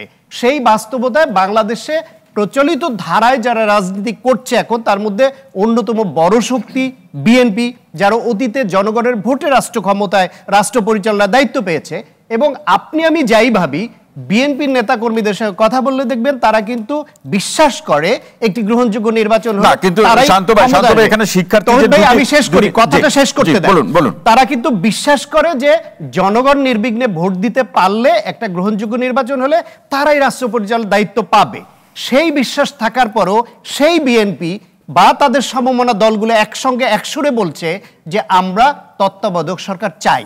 বাংলাদেশের বাস্তবতায় যারা ক্ষমতায় আসার সম্ভাবনা তৈরি হয় অথবা ক্ষমতায় থাকে তারা চায় তাদের অধীনে নির্বাচন, অথচ বিএনপি সেটা জেনেও বলছে তত্ত্বাবধায়ক চাই। 1, 2 হলো বিএনপি এটাও মনে করে যে একটি সুষ্ঠু নির্বাচন হলে তারা 16 বছর ধরে যে নিপীড়নের বদ্ধ দলীয় যে ঐক্য ধরে রেখেছে, নানামুখী ষড়যন্ত্রের মধ্যে এই দলটি ভাঙতে পারেনি, সুতরাং তারা এই জায়গাতেই প্রশ্ন রাষ্ট্র ক্ষমতায় যাওয়ার সক্ষমতা রাখে। তারপরে বলছে যে সমমনা সবাইকে নিয়ে জাতীয় সরকার করব, এই কথাও বলছে। সুতরাং এরকম অনেক জাতীয় সরকার করবে, এটা কে বলেছে? বিএনপি বলছে না, কিন্তু আমরা তো মাঠ পর্যায়ের আলোচনা জানি যে বিএনপির বিরোধিতার কারণেই ঐক্যের পরে জাতীয় সরকার হওয়ার কথা ছিল, সেটি হয়নি। সেটা অন্তর্বর্তীকালীন যাই হোক, এখনো পর্যন্ত বিএনপির অ্যাক্টিং চেয়ারম্যান তার বক্তৃতায় নির্বাচিত হলে কি করবে, যদি বিএনপি রাষ্ট্র পরিচালনার সুযোগ পায় জাতীয় সরকার করবে। এই জায়গাতে শান্ত ভাই এই প্রশ্নের আলোচনাটা একটু ছোট করে আপনার কাছে শুনতে চাই যে শিক্ষার্থীদের দুটি প্ল্যাটফর্ম এবং তারা বলছে যে শুধু একটি নির্বাচনের জন্য সংস্কার না করে শুধু একটি নির্বাচনের জন্য গণঅভ্যুত্থান হয়নি, তাদের এই প্রশ্নের জবাবটা রাজনৈতিক দলের কাছে আছে কিনা? আছে অবশ্যই, সেটা দিচ্ছেও, কিন্তু আমি আমার ওপিনিয়নটা দেই। জি বলুন। শুধু যদি আপনি ভোটের অধিকারটা মানুষের কাছে ফিরিয়ে দিতে পারেন, ন্যায্যভাবেই তার হাতে অধিকার ফিরিয়ে দিতে পারেন, আর যদি সেই মানুষ ওই ভোটের অধিকার প্রয়োগ করবার পরেও রাষ্ট্র ক্ষমতায় এসে কেউ ফ্যাসিবাদী হয়, তাহলে তার যে বিচার সেটার যদি দৃষ্টান্তমূলক বিচারের দৃষ্টান্ত স্থাপন করতে পারেন, এই দুইটা উপাদান 50% বেশি কারেকশন করে দিবে। কারণ হলো মানুষ জানবে যে উনি প্রতিশ্রুতি দিয়ে যদি ভঙ্গ করেন তাহলে আমি যেন ওনার বিরুদ্ধে রায়টা দিতে পারি, রাস্তায় নেমে কথা বলতে পারি, আমার বাক স্বাধীনতা থাকে, আমার প্রসেশন করার অধিকার থাকে। 1, 2 হলো কাগজে কলমে সংস্কার তো অনেক হয়েছে, ওই যে পূর্বে হয়েছে। এই আওয়ামী লীগ সরকার এত পচাভাবে সংবিধান পরিবর্তন করবার পরেও তারা কি ওই সংবিধানও মেনেছে? কোথায় আছে রাতে ভোট করা যাবে? কোথায় আছে বিচারপতিরা যা খুশি রায় দিতে পারবে? কোথায় আছে 5% ভোটকে 45% দেখাতে পারবে? মেইন কথাটা হচ্ছে কাগজে যেটুকু আছে সেটুকুও যদি তারা মানতো তাহলে এই রাষ্ট্রটা এভাবে ধ্বংস হতো না। ডক্টর শাহাদাত হোসেন শান্ত, দর্শক যে প্রশ্নটির একটা নতুন রাজনৈতিক বন্দোবস্তের কথা আপনারা বলছেন, কিন্তু তিনি এর নির্দেশনা অথবা গাইডলাইন কোথাও খুঁজে পাচ্ছেন না। ভাই একদম সুন্দরভাবে বলেছে কোথায় আছে। আমিও একই সাথে প্রশ্ন করতে চাই, কোথায় আছে 73-এর নির্বাচনে ভোট কারচুপি করতে হবে? কোথায় ছিল লেখা সংবিধানের যে হচ্ছে বাকশাল কায়েম করতে হবে? কোথায় ছিল যে রক্ষী বাহিনী গঠন করতে হবে?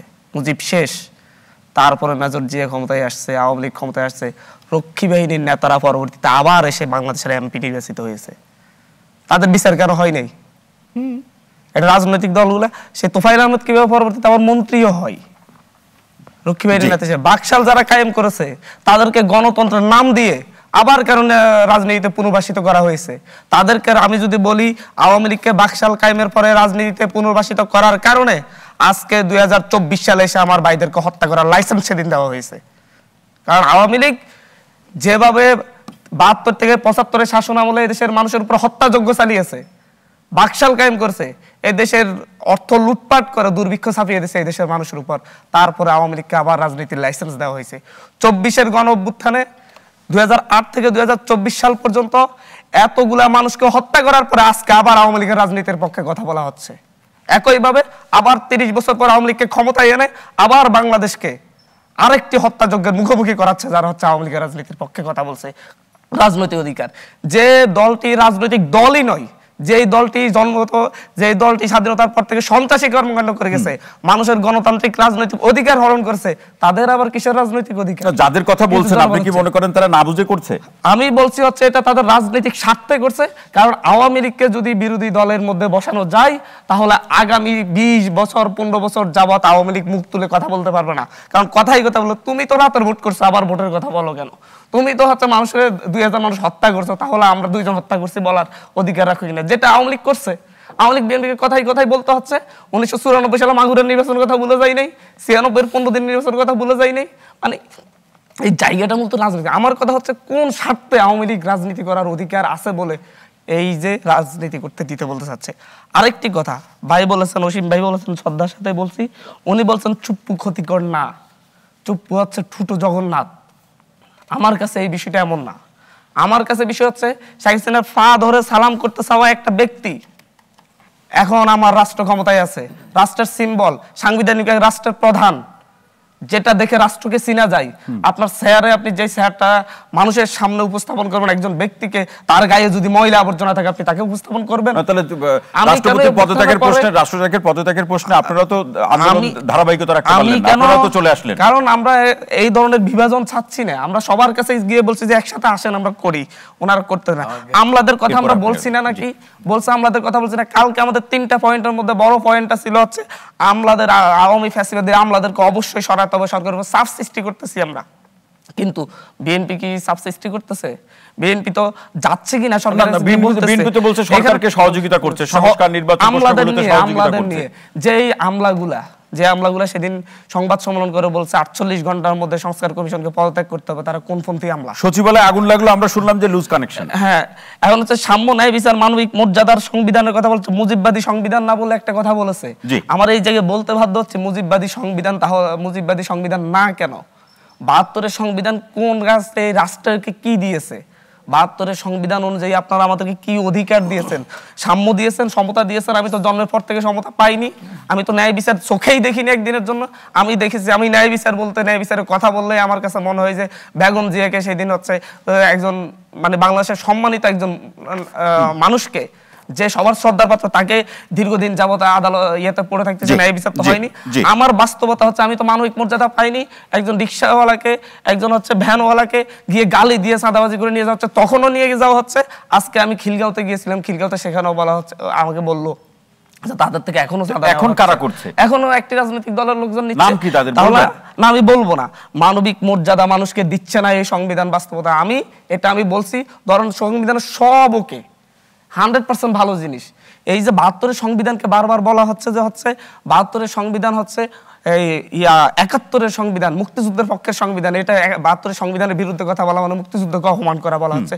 কই বাঙালি জাতীয়তাবাদ হচ্ছে 72-এর সংবিধানের, কিন্তু বাংলাদেশি জাতীয়তাবাদ মূল থিম তো আমরা চেঞ্জ করে দিয়েছি না। বাংলাদেশি জাতীয়তাবাদ যে বলছে আপনার প্রশ্নগুলো নিয়ে আলোচনা চলছে। আব্দুল হান্নান মাসুদ, আমি আরেকটু কথা বলি, অসংখ্য ধন্যবাদ। একজন দর্শক আছেন, তাকে 17টা সংশোধনী করা হয়েছে। 85টা অনুচ্ছেদের মধ্যে প্রায় 62 কি 65টা অনুচ্ছেদ ডিরেক্ট পরিবর্তন করে ফেলা হয়েছে। অসংখ্য ধন্যবাদ আপনাকে। বেস্ট অসীম ভাই, আপনার আলোচনা শুনবো, তবে একজন দর্শক আছেন, তার প্রশ্নটি নিয়ে আমি আপনার কাছে ফিরছি। প্রিয় দর্শক কে আছেন, পরিচয় দিয়ে প্রশ্ন করুন। জি, আমি শামসুল আরিফিন, আমি ফিরকে বলছি। আপনাকে অনুষ্ঠানে স্বাগত জানাচ্ছি এবং একই সাথে নতুন বছরের শুভেচ্ছা। বলুন।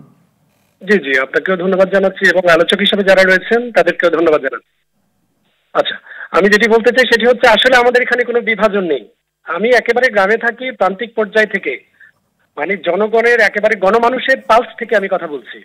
সেটি হচ্ছে ডক্টর ইউনূস প্রসঙ্গে, ছাত্র প্রতিনিধিত্ব প্রসঙ্গে, জাতীয় ঐক্য প্রসঙ্গে, ভারত বিরোধিতা প্রসঙ্গে কোথাও কোনো বিভাজন নেই। একেবারে জনগণ, সাধারণ মানুষ অকুণ্ঠভাবে সমর্থন দিয়েছে, সংস্কারের জন্য মুখিয়ে আছে। কিন্তু বিভাজন যদি আপনি দেখতে চান, সেটি আপনি দেখবেন টকশোতে। বিভাজন দেখবেন আপনি রাজনৈতিক দলের মিটিংগুলোতে, সেখানে তাদের স্বার্থসিদ্ধির জন্য তারা বিভিন্ন সময় বিভিন্ন বিষয় নিয়ে বিভাজন সৃষ্টির পায়তারা করছে। ইদানিং ছাত্রদের রাজনৈতিক দল গঠন নিয়ে যখন একটু ইঙ্গিত দেওয়া হয়েছে, তখন বিশেষ করে সবচেয়ে বড় রাজনৈতিক দল বিএনপির মধ্যে গাঁথড় দেওয়া হয়েছে। কেন জানেন? আমি নির্মোহভাবে বলতে পারি, ছাত্রদের প্রথমে রাজনৈতিক দল গঠনের চিন্তা ছিল না। যখনই বিএনপি ক্রমাগতভাবে ছাত্রদের বিরোধিতা করছে এবং শেষ পর্যায়ে এসে বলছে যে আপনারা যে এত সংস্কার করেন, এই সংস্কার আমরা যখন ক্ষমতায় যাব সেটার আমরা ধারাবাহিকতা নাও রাখতে পারি, আমরা এলাও না করতে পারি, তখনই তো প্রয়োজন হচ্ছে ছাত্রদের রাজনৈতিক দল। বিভাজন সৃষ্টি হয়, জি, বিভাজন যদি সৃষ্টি হয় তার জন্য দায়ী বিএনপি। আর সবচেয়ে একটা দুঃখের কথা, আজকে 4 মাসের মধ্যে বিএনপি নেতারা টকশোতে, প্লিজ আমাকে একটু বলতে দেন, বিএনপি নেতারা টকশোতে এবং রাজনৈতিক মিটিং এ যদি 1 ঘন্টার মিটিং হয়, সেখানে নির্বাচনের কথা বলেছে 30 মিনিট, বাকিটা বলেছে তাদের রাজনৈতিক কথা। রাজনৈতিক দলগুলো তো নির্বাচনের কথা বলবে আরিফিন ভাই। ইয়েস, কিন্তু সংস্কারকে আপনি অস্বীকার করবেন? তারেক রহমান 31 দফা সংস্কার দিয়েছিল, তো সেই সংস্কারটা যদি ডক্টর ইউনূস আগাই দিয়ে যান, তাতে ওনাদের সমস্যাটা কোথায়? সমস্যাটা তো অন্য জায়গায়। সমস্যাটা হচ্ছে এখানে আস্থার সংকট। জনগণ রাজনৈতিক দলগুলোকে বিশ্বাস করে না যে তারা যে সংস্কার করবে। তারা ইনিয়ে বিনিয়ে 5 বছরের জন্য ক্ষমতায় যাবে, এরপরে হয়তো 5 বছর পরে, তার মানে কি 5 বছর পরে আবার 2007 জীবন দিবে, আবার গণঅভ্যুত্থান হবে, আবার বিপ্লব হবে। অসংখ্য ধন্যবাদ, আপনি আমাদের সাথেই থাকুন। আসলে আর জীবন দিতে হবে না, এই ধরনের একটা বাস্তবতা বা বন্দোবস্তের কথা যেভাবে আমরা যে শিরোনামেই তাকে ডাকি, এরকম একটা বন্দোবস্ত বা ব্যবস্থা আমরা প্রত্যাশা করি। অসংখ্য ধন্যবাদ ফোন করার জন্য ব্যারিস্টার নাসিরউদ্দিন অসীম ভাই। অনেকগুলো প্রশ্ন আছে, আমি আর নতুন করে প্রশ্ন করছি না আপনাকে। এর আগে যতগুলো প্রশ্ন গেছে, যতগুলো প্রসঙ্গ এসছে, জি বলুন। এটার জন্য তো মনে করেন যে আওয়ামী লীগের 16 বছর, তো আমাকে তো আরো 16 বছর অপেক্ষা করতে হবে মনে করার জন্য। আরিফিন ভাই যদি প্রান্তিক জনগোষ্ঠীর প্রতিনিধিত্ব করে থাকেন, উনি যেভাবে প্রশ্নগুলো করেছেন, ওনার থেকে smartest guy I have never seen. ইট পাথর দালান এই শহরের আরিফিন ভাইরা না জানি কি প্রশ্ন করতেন। আরিফিন ভাই প্রথম যে প্রসঙ্গের অবতারণাটা করলেন যে বিএনপি আপনার বৈষম্য বিরোধী ছাত্র আন্দোলন কিংবা আপনার যে জাতীয় নাগরিক কমিটি, তাদেরকে আপনার এক ধরনের উস্কানি দিয়েছেন যে রাজনৈতিক দল গঠনের জন্য। আমি যদি ডে 1 থেকে বলি, আমি 5 তারিখ জেল থেকে বেরিয়েছি, আপনিও বোধহয় জেল থেকে 5 তারিখ বেরিয়েছেন। 6 তারিখ 7 তারিখ 6 তারিখ না, আচ্ছা ঠিক আছে, 6 তারিখ আছে। 7 তারিখ 8 তারিখ থেকে আমি ঢাকার রাজপথে দেখেছি গাড়ি চেক করতে। আমি সাধুবাদ জানিয়েছিলাম আমাদের ছোট ছোট ভাই বোনরা যারা আপনার রাজপথে ছিল। তার মধ্যে আমার কাছে কিছু কিছু জিনিস আপনার খুব কষ্ট লেগেছে, যে এক স্বৈরাচারকে বিদায় ঘটিয়েছি আরেক স্বৈরাচারকে ক্ষমতা আসার জন্য না। গাড়ির কাগজপত্র মিনিমাম 500 গজের মধ্যে 50 বার চেক করা হয়েছে। তা আমি বলছি যে বাইরে যারা চুরি ডাকাতি করছে তারা এই গাড়ি চালায় না, তাদের গাড়িগুলো এখন আপনার বেসমেন্টে থাকবে বা আন্ডারগ্রাউন্ডে থাকবে। এরপরে কয় কি ড্রাইভারের কাগজপত্র। আমি বললাম যে 5 কোটি 6 কোটি টাকার গাড়ি চালাইলে বিনা লাইসেন্সের গাড়ি লইয়া বাইরে হবো বা বিনা লাইসেন্সের ড্রাইভাররে দিব, কারণ বিরক্ত হয়ে গেছি। এবং একটা সময় আপনারা কিছু মনে করবেন না প্লিজ, আমি কেন বলছি বাস্তবতাটা অভিজ্ঞতা থেকে বলছি। চ্যানেল আইতে আপনার মনে করেন যে টক শো করতে আসবো টু দ্য পয়েন্টে, 2.5 ঘন্টা ছিলাম। টেক্সটাইলের ছাত্ররা রাস্তা অবরোধ করেছে, আপনার পিক আপের লোকরা বলে আওয়ামী লীগই তো ভালো ছিল। আমার দয়া করে অনুরোধ, এমন পরিবেশটা আনবেন না বাংলাদেশে। এর সাথে নতুন ফেসিবাদের কি সম্পর্ক? না, আমি বলছি কথাটা, আমি কোন কথাটা বলছি, আমি তো একেবারে প্রথম সপ্তাহের কথা বলছি। আরিফিন ভাই যে কথাটা বললেন যে বিএনপি বোধহয় ইনস্টিগেট করেছে, প্রভোকেট করেছে যে নতুন একটা রাজনৈতিক দল ফ্লোট করা হোক। রাজনৈতিক দল ফ্লোট করা অনেক কঠিন ব্যাপার ভাই। আমি 72-এর সংবিধানকে বাইবেল কোরআন হিসেবে ধরছি না, আমি একটা ল্যান্ডমার্ক হিসেবে ধরছি। 72-এর সংবিধানের অনেক ল্যাকিউনা আছে। আমি তো 72-এর সংবিধানকে বলেছি এটা তো আপনার ditto copy of Indian constitution. আমাদের বড় বড় যারা আপনার মনীষীরা, যারা সংবিধান বিশেষজ্ঞ যারা আছেন, ওই যে বিভিন্ন সমিতিগুলো হয় না, সেখানে আপনার memorandum of article of association হয় না, সেগুলি একটা আরেকটা মনে করেন যে কপি করে আপনার এই করা হয়। আমাদের সংবিধানে কিন্তু তাই, হয়তো দেখা গেছে এখানে 131-এর জায়গায় 200। শিক্ষার্থীরা কিন্তু তাই বলছে, সেই সংবিধানের জন্য বিএনপিরা তো মায়ের কথা আমি বলছি না তো, আশ্চর্য কথা। আপনি 5th অ্যামেন্ডমেন্টের কথা কেন আপনি বলে যাচ্ছেন? আপনি 5th অ্যামেন্ডমেন্টে মনে করেন যে বিসমিল্লাহ সংযোজন করা হয়েছে। আমি 72-এর সংবিধানে তো যাচ্ছি না, আমি 72-এর সংবিধানটা শুরু ছিল 71-এর চেতনার মধ্য দিয়ে। আমি তো 72-এর সংবিধানে ফেরত যাচ্ছি। 72-এর সংবিধান ডাজন্ট এক্সিস্ট। 72-এর সংবিধানের পরে তো 5th অ্যামেন্ডমেন্ট এসছে, জি, 6th অ্যামেন্ডমেন্ট এসছে, 7th অ্যামেন্ডমেন্ট এসছে, 8th অ্যামেন্ডমেন্ট এসছে না, 15th অ্যামেন্ডমেন্ট এসছে, 16th অ্যামেন্ডমেন্ট এসছে।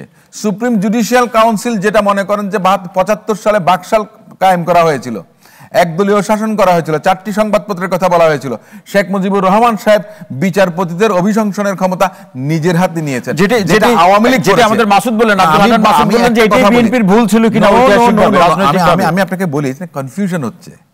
কনফিউশনটা কোথায় হচ্ছে? আমি এই যে মাসুদ এবং সিফাত ওনারা যে সুন্দরভাবে বলেছেন, মাসুদ খুব আবেগ দিয়ে কথাগুলো বলেছেন, আমাকে নিজেকে খুব টাচ করেছে এবং বাংলাদেশের প্রত্যেকটা জনগণকে আমি মনে করি যে সেটা টাচ করবে। উনি মিথ্যা কথা কোনোটা কিন্তু বলেননি। সিফাত যে সুন্দরভাবে উপস্থাপন করেছেন সেটা প্রশংসনীয়, কিন্তু আমার কথাটা হচ্ছে কি, ডিম আগে না মুরগি আগে? এই বিতর্কের মধ্যে যদি যান না, তাহলে আমরা এই জায়গাতে বসে, হ্যাঁ আরিফিন ভাইকে ধন্যবাদটা জানাই এই কারণে, উনি বলেছেন যে এগুলো টক শোতে হয়, এগুলো জনসভাতে হয়। এগুলি জনগণের মাঝখানে হয় না, কিন্তু গ্রামে গঞ্জে বাজারে হয় না, হাটে প্রান্তরে এগুলো হয় না, আমরা তৈরি করি। না না, এগুলো আমরা তৈরি করছি।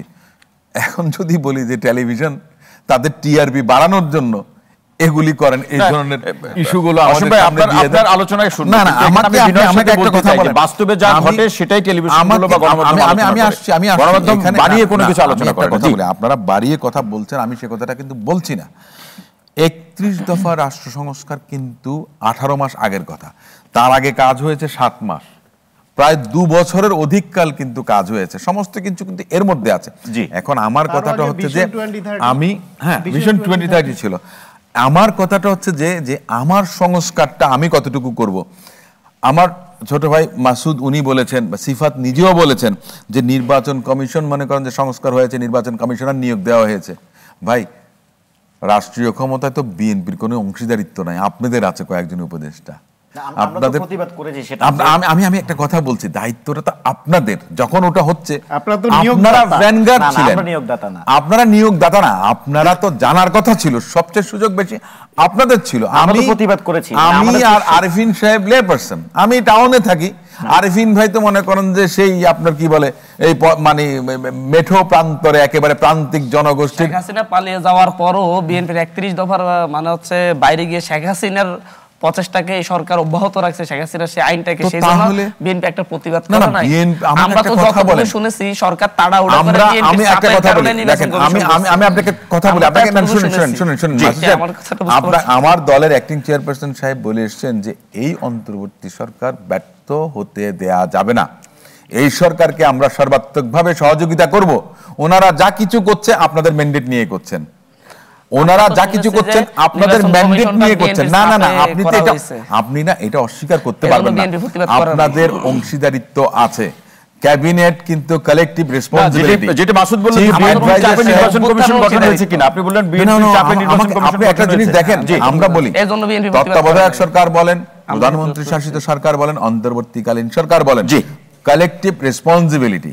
আপনাদের উপদেষ্টা আছে 2 জন, তার পরবর্তীতে স্পেশাল অ্যাডভাইজার হিসেবে আছেন। আপনাদের আমার কথাটা শুনেন, আমাকে শেষ করতে দেন। কালেকটিভ রেসপন্সিবিলিটি বাদে, না না, কালেকটিভ রেসপন্সিবিলিটি বাদে আপনার নির্বাচন কমিশন সংস্কার হয়নি। কালেকটিভ রেসপন্সিবিলিটি বাদে নির্বাচন কমিশন, ডক্টর ইউনূস সাহেবের মাথার মধ্যে 3টা, ঘাড়ের মধ্যে 3টা মাথা নাই, এটার মধ্যে আপনাদের দায়িত্ব আছে, বিএনপির নাই। আমি আপনাকে বলছি, আমি আপনাকে বলি 31 দফার মধ্যে যে নির্বাচন কমিশন কিভাবে হবে সেটা বলা হয়নি। আমি ওই যে 2022 সালে আওয়ামী লীগ যে আইনটা না, দেখেন আইন আপনি 22 করতে পারবেন, 23 করতে পারবেন, 25 করতে পারবেন, 27 করতে পারবেন।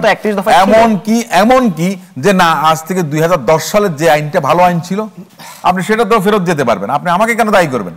আপনি এখন নিজের দোষ অন্যের ঘাড়ে আপনি বলছেন মূল দায়টা বা ভূমিকাটা হলো সরকারের, সেটাই বলছেন আপনি। আমি তো বলবো সেটা। এখন কথাটা হচ্ছে যে আপনি 1 দফার কথা বলেন, ফ্যাসিবাদী আন্দোলনের বিরুদ্ধের কথা বলেন, যত কিছুই বলেন না কেন, একসঙ্গে যদি কাজ না করেন তাহলে ফ্যাসিবাদ যারা ছিল, হিস্ট্রি রিপিটস। এখন প্রশ্ন হলো যে একসঙ্গে কাজ করার দাওয়াই কোথায় কিনতে পাওয়া যাবে? আমি একটা কথা বলি, আমরা যদি একসঙ্গে কাজ করতে না পারি, অসংখ্য ধন্যবাদ। আমরা একসঙ্গে কাজ করতে না পারলে, যাদের বিরুদ্ধে আজকে আপনিও বলছেন আমিও বলছি, মাঝখানে কি করছি, একটু কাদা ছোড়াছুড়ি নিজেরা করছি, প্রান্তিক ফায়দা লুটবেন কিন্তু যারা চলে গেছেন তারা, কারণ তাদের কাছে কি আছে জানেন? টাকা আছে।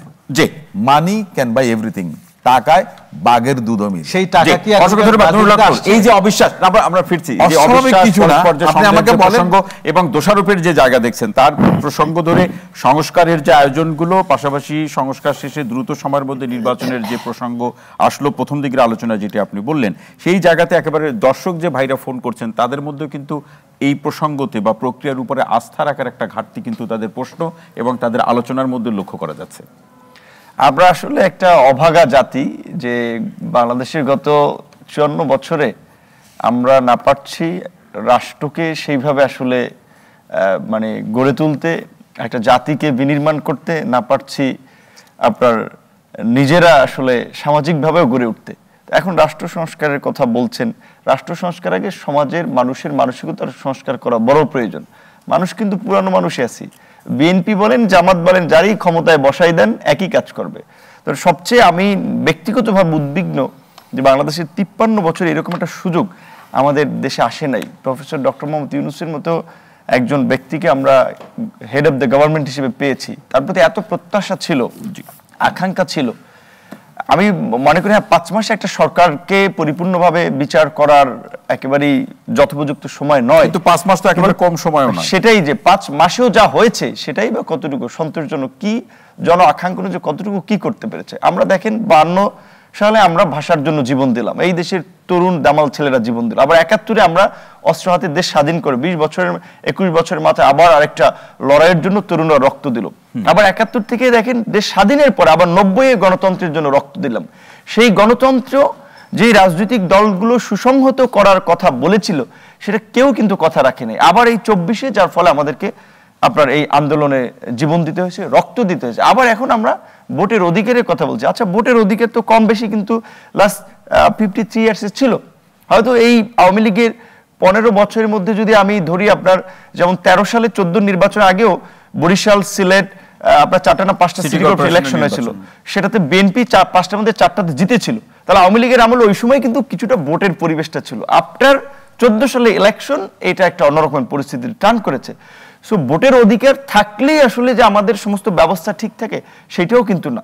এখন যে আমাদের ভাই বলেছে যে এটা ঠিক যে উনি একজন দুজন মানুষের টেলিফোন কিংবা এটা মতামতটা একেবারে সবার মতামত, সেটা আমরা বলছি না, কিন্তু তারপরে আমি বলছি ওনার সাথে আমি একমত। আমি ওনার মতো একেবারে রিজিড যে রাষ্ট্র সংস্কার প্রয়োজন। আমার ব্যক্তিগত অভিমত, তার জন্য যদি এই সরকারকে যদি বলতেন যে 2 বছরও থাকার, I was the only person যে শুরু থেকে বলে আসছি যে এই সরকারের মিনিমাম 2 ইয়ার্স থাকা দরকার রিফর্মের জন্য এবং একটা ন্যাশনাল গভর্নমেন্ট করা দরকার। কারণ এটা বাস্তব, আপনি যদি 6 মাসের মধ্যে একটা ইলেকশন দেন, বালুর বস্তা দিয়েও বিএনপির আপনার মিনিমাম তারা 200 সিটে উইন করবে, এটা ঠেকাইতে পারবেন না। তাহলে পাওয়ার আসতেছে বিএনপি, 2/3 মেজরিটি তার। সে যদি আপনার এই সমস্ত এই সংস্কারকে যদি আপনার ডিনাই করে, আপনি কি করবেন? পারবেন না তো কিছু করতে। তাহলে বিএনপির মতো একটা বড় স্টেক হোল্ডারকে বাইরে কিন্তু সংস্কার সম্ভব না। ছাত্ররা যেই মুভ নিয়েছিল রাষ্ট্রপতিকে অপসারণের, আমরা তাদের এই দাবির পক্ষে একমত ছিলাম। কিন্তু কথাটা হচ্ছে, আমরা বারবার বলছিলাম যা কিছু করেন আন্দোলনে যেমন সবার ঐক্যমত ছিল, সমর্থন ছিল, জাতীয় ঐক্যের ভিত্তিতে করতে হবে। এখন বিএনপি কেন এখানে দ্বিমত হয়েছে? নিশ্চয়ই তার বিএনপির ব্যাখ্যা আছে, অনেকগুলো কারণ আছে। তারপরে এই যে জুলাই ঘোষণাপত্র, অনেকগুলো কারণের মূল সারাংশ কি? ক্ষমতা? না না না, এখানে আমি অভিশংসন, রাষ্ট্রপতি অভিশংসনের জন্য আপনার পার্লামেন্ট লাগবে। আপনি যদি ডক্ট্রিন অফ নেসেসিটি বলে একটা, আমি যদি ভুল না করি, ডক্টর কাজী মারুফ এবং এই যে সিফাত এবং মাসুদ, আপনারা নিশ্চয়ই মানে একমত হবেন। আপনারা যদি প্রথম যে ঠিক আছে আমরা স্বৈর শাসনের পতন চাই, ফ্যাসিবাদের পতন চাই, আমরা সবকিছু চাই, এট দ্য সেম টাইম আমরা শাহাবুদ্দিন চুপ্পু সাহেবেরও পতন চাই, তাহলে আপনি করে ফেলতে পারেন। সরি, আমি আপনাকে অবশ্যই যৌক্তিক সময়টি নিয়েছে। আপনি রাষ্ট্রপতি, এই ছাত্র বিপ্লবের নেতৃত্ব দিয়েছে, সবাই সমর্থন দিয়েছে। রাষ্ট্রপতিকে যদি সরানো লাগবে, তো আমি মনে করি 5 তারিখের পরপরই এরকম একটা ডিমান্ড আসা উচিত ছিল। কেন এটা এতদিন পরে? আবার এই জুলাই ঘোষণাপত্র দেখেন, এটা এতদিন পরে কেন? হ্যাঁ, আবার জুলাই ঘোষণাপত্র, এটা যৌক্তিক, এটা প্রয়োজন ছিল। এবং এই জুলাই ঘোষণাপত্র হতে পারে জাতির মুক্তির সনদ, হয় নাই।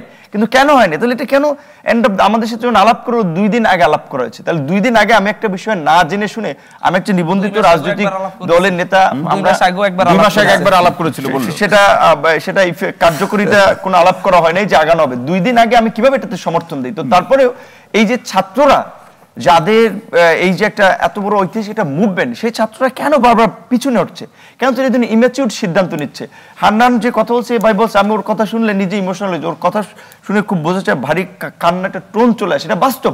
সে বিশ্ববিদ্যালয়ে আমরা দেখেছি, আমরা একসাথে অ্যাক্টিভিজম করেছি। সিফাতের মতো মেধাবী ছেলে, ঢাকা ইউনিভার্সিটির ল বিভাগের ছাত্র, নিজের এলাকায় গিয়েও আপনার কান ফাটিয়েছে, হাত ভেঙে এসেছে, শুধুমাত্র ছাত্রলীগের বিরুদ্ধে একটু কথা বলায় ক্যাম্পাসে, সরকারের সমালোচনা করে। তো আজকে আমরা এই পরিবর্তন করেছি, কিন্তু আমরা কি পেরেছি এই 5 মাসে এই ফ্যাসিবাদের শীর্ষ 50 জন দোসরকে গ্রেপ্তার করে বিচারের মুখোমুখি করতে? বরঞ্চ ওবায়দুল কাদেরকে তো 3.5 মাসের মাথায় আমরা সামরিক বাহিনীর এবং পুলিশের জিপ দিয়ে পালিয়ে যাওয়ার ব্যবস্থা করে দিলাম। মানে কি বোঝা গেল? এই বোঝা যাচ্ছে কি? এটা বলছি, এই গণহত্যার বিচারের দাবিতে আমরা এত সরব। এই গণহত্যার বিচারের দাবিতে কেন এখন পর্যন্ত একটা ট্রাইব্যুনাল হলো? বিচারের গতি তো আমরা দেখতে পাচ্ছি না, গ্রেপ্তারের গতি তো দেখতে পাচ্ছি না। বরঞ্চ হ্যাঁ, সত্য কথা হচ্ছে, এটা আওয়ামী লীগের পুনর্বাসনের ক্ষেত্রে ছাত্রদেরও ভূমিকা দেখতে পাচ্ছি, বিএনপিরও ভূমিকা দেখতে পাচ্ছি, আমার দলেরও কোনো কোনো ক্ষেত্রে ভূমিকা দেখতে পাচ্ছি। তাহলে আমরা কিন্তু সামষ্টিকভাবে আমার আত্মীয়, আমার পরিচিত, আমার দল ভারী করার জন্য কিন্তু আওয়ামী লীগকে পুনর্বাসন কিন্তু তলে তলে সবাই কিন্তু করতেছি। তাহলে আমরা যে মুখে বলছি, আমরা কেউই কিন্তু কথা রাখছি না, ছাত্ররা, না আমি, না অসীম ভাই। তাহলে আমাদের এই জন্য বলছি যে যা করতে হবে সেটা জাতীয় ঐক্যমতের ভিত্তিতে। এবং আমি বলবো আরেকটা কথা, হান্নানরা বিপ্লবী, উচিত ছিল এই গণহত্যার সাথে এবং গত 15 বছরে যারা গুম খুনের সাথে জড়িত, কিউবার মতো কিংবা বিপ্লবী রাষ্ট্রের মতো যারা একেবারে গুরুতর অপরাধ জড়িত, এদেরকে ডাইরেক্ট আপনার ফায়ারিং স্কোয়াডে মেরে ফেলা। কারণ না হলে এই বিপ্লবকে সুসংহত করা যাবে না। এই ফ্যাসিবাদীরা দেশকে অস্থিতিশীল করবে এবং এই গণঅভ্যুত্থানের সুফল জনগণের কাছে। অসংখ্য ধন্যবাদ। সালেউদ্দিন সিফাত, আপনার কাছে আসতে চাই, যে আওয়ামী লীগকে পুনর্বাসনের প্রশ্নে সবাই চেষ্টা করছে, তার মধ্যে আপনারাও আছেন। আচ্ছা, আমি এই প্রশ্নে আমি একটু পরে আসছি। আমি ব্যারিস্টার অসীম সাহেব যে কথাটি বলেছিলেন যে বিএনপির 31 দফা রূপরেখার মধ্যে কেন আমরা বিএনপিকে দায়টা চাপাচ্ছি, আসলে বিএনপির উপর দায় চাপানো না। বিএনপি যেহেতু তার 31 দফা রূপরেখার 7 নম্বর দফাই ছিল যে নির্বাচন কমিশন নিয়োগের ক্ষেত্রে প্রধান নির্বাচন কমিশনার এবং অন্যান্য নির্বাচন কমিশনার নিয়োগ আইন 2022-এর একটি সংস্কার প্রয়োজন। এই ফ্যাসিবাদী কালাকানুনকে বাতিল করে একটা সংস্কার করে নতুন আইনের অধীনে নির্বাচন কমিশন গঠন করা উচিত।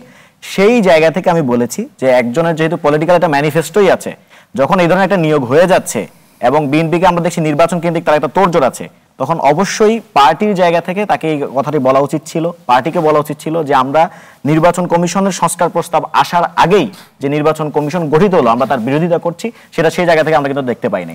আবার ঠিক একই বিষয়টা আপনি দেখবেন যে এই জায়গাতে সিফাত একটা প্রক্রিয়াগত ভুল হচ্ছে কিনা সেটি তো ব্যবস্থাটা গ্রহণ করবে সরকার। সেটা যে বিএনপির আপনার ওই আপনার 7 দফা অনুযায়ী হয়নি, না না, আমি সেটা বলিনি। অর্থাৎ আমি বলতে চেয়েছি এটি তো সরকারই করেছে, নিয়োগটা তো সরকারই দিয়েছে, দেয়ার ইজ নো ডাউট। কিন্তু আমি বলেছি যে আপনি যখন আপনার নিজের পলিটিক্যাল ম্যানিফেস্টো অনুযায়ী কোনো কিছু হচ্ছে না, তখন তো আপনি এটার জন্য একটা কনসেন্ট মেকিং এর জায়গা থেকে বা আপনি তো এটা একটা প্রতিবাদ জানান, প্রোটেস্ট করেন, এক্স্যাক্টলি। কিন্তু বিএনপির পক্ষ থেকে তো আমরা সেই ক্রিটিকটা দেখি নাই, সেই প্রোটেস্টটা দেখি নাই। আমি সেই জায়গা থেকে প্রশ্ন করেছি, দায় চাপানোর ব্যাপারটা না। একই বিষয়টা, একই প্রসঙ্গটা আপনি দেখবেন বিএনপির 31 দফা রূপরেখার 12 দফায় কিন্তু ছিল যে দুর্নীতি দমন কমিশন সংস্কারের কথা ছিল। কিন্তু আমরা এই বিষয়টাও এখানে দেখলাম যে দুর্নীতি দমন কমিশন সংস্কার কমিশনের প্রস্তাবের আগেই দুদকের যে কমিশনার তিনি নিয়োগ হয়ে গিয়েছেন, কিন্তু এই জায়গাও কিন্তু আমরা জোরসোর কোনো ক্রিটিক দেখতে পাইনি। এই জায়গা থেকে আমরা আসলে দায়ের জায়গা থেকে না, বরং তিনি যেহেতু বলছেন যে পলিটিক্যাল একটা ম্যানিফেস্টো আছে, 31 দফা রূপরেখা আছে এবং এর মধ্যেই কিন্তু সংস্কারের সকল প্রস্তাবনা ইনক্লুডেড। আমি শ্রদ্ধার সাথে দ্বিমত করতে চাই যে বললেন যে 31 দফার মধ্যে তো সবকিছু আছে, কিন্তু একটা দফা দূর করি, সেটা হচ্ছে যে আমি একটা কথা বলেছিলাম না যে ডিম আগে না মুরগি আগে। 31 দফা হচ্ছে যে বাংলাদেশ জাতীয়তাবাদী দল, বাংলাদেশ জাতীয়তাবাদী দলের যদি সরকার কখনো গঠিত হয় তখন সেটা 31 দফা নিয়ে যাবে। অন্তর্বর্তীকালীন সরকার কি করবে না না করবে সেটার সঙ্গে এই 31 দফার কোনো সম্পর্ক নেই। একটি জায়গা হচ্ছে আমি বোধহয় আমার পয়েন্টটি ক্লিয়ার করতে পারছি না, এটা হয়তো আমার ভুল। আমি একবারও বলছি না যে নির্বাচন কমিশনার যে নিয়োগ হয়েছে এর দায় বা এখানে যে ভুল হয়েছে এর দায় বিএনপির, আমি এটি কোনোভাবেই বলছি না। আমি বলতে চেয়েছি যে পর্যাপ্ত ক্রিটিকটা হওয়া উচিত ছিল সেই পর্যাপ্ত ক্রিটিকটা হয় নাই। আপনি বলছেন এই প্রসঙ্গে বিএনপির প্রতিবাদ করা উচিত ছিল। 30 সেকেন্ড আমি এটা একটু তৌহিদ ভাই, জি প্লিজ। এই দায় সিফাতের, এই দায় হান্নানের, এই দায় অসীম ভাইয়ের, এই দায় তো আমার। কারণ আমরা কি কেউ রাজপথে নামছি না এই প্রক্রিয়া ইলেকশন কমিশন হবে না আমরা করে দুদক? নো, আমরা আমাদের জায়গা থেকে কেউ কিন্তু কইনি, আমরা আমাদের জায়গা থেকে কেউ কইনি। আমি কিন্তু শেষ করি, এটা একটা ভুল ব্যাখ্যা দিয়ে রং মেসেজ যাচ্ছে। আমি বলি শেষ করে আপনার কাছে, এই সরকারটা সবার সমর্থন পুষ্ট, তারা অনেকগুলো কমিশন করেছে। আপাতত দৃষ্টিতে কাজ পরিচালনার জন্য নির্বাচন কমিশন গঠন হয়েছে সত্য, কিন্তু এই যে নির্বাচন ব্যবস্থা রিফর্মের জন্য সরকার যে কমিশন করছে, দুদক রিফর্ম করার জন্য কমিশন করছে, এটা কিন্তু সব জানার আগে বলে গেছে। আমরা শেষ করলাম, শান্তনু আমরা এরপর আমরা শুনবো। জি, এরপর আমরা স্যার আছেন। জি, সেটাকে সহযোগিতা করবেন না? বলুন, আপনি বলুন, শেষ করতে হবে। আপনি বলুন। দায়ের সম্বন্ধে এখানে দায়ের কাজ দেশ চালাতে পারবে একটা লাইন বলুন, সিফাত আপনি বলুন, আমরা শুনছি, আপনি বলুন। প্রথমত হচ্ছে প্রশ্নটা কোন জায়গা থেকে বা কোন প্রেক্ষিত থেকে এসেছিল। প্রেক্ষিতটা ছিল আলোচনা চলছিল যে 31 দফা রূপরেখা, এটি হচ্ছে এর মধ্যে সবকিছুই আছে, সংস্কারের সবকিছুই। কিন্তু আমরা বলেছি যে দফার কার্যকারিতা এটা নির্ভর করবে বাস্তবায়নের উপর এবং বাস্তবায়নের প্রতি আপনার যে আকাঙ্ক্ষা সেটার উপর। আপনি দফার মধ্যে 100টা জিনিস লিখে দিলেন, আপনি মনে করলেন যে দফার মধ্যে লিখলেই সেটা খুব সুন্দর ডকুমেন্ট। আওয়ামী লীগও তার কথার মধ্যে বলতো যে আমরা গণতন্ত্রের পক্ষের লোক, আওয়ামী লীগও তার কথার মধ্যে বলতো যে আমরা মানবাধিকারের লোক। আওয়ামী লীগের কথা বলে নাই। কাউকে যদি আপনারা বিশ্বাস না করেন, আস্থা না রাখেন, আমাকে শেষ করতে দিতে যাবেন কিভাবে? আমাকে শেষ করতে দিতে হবে।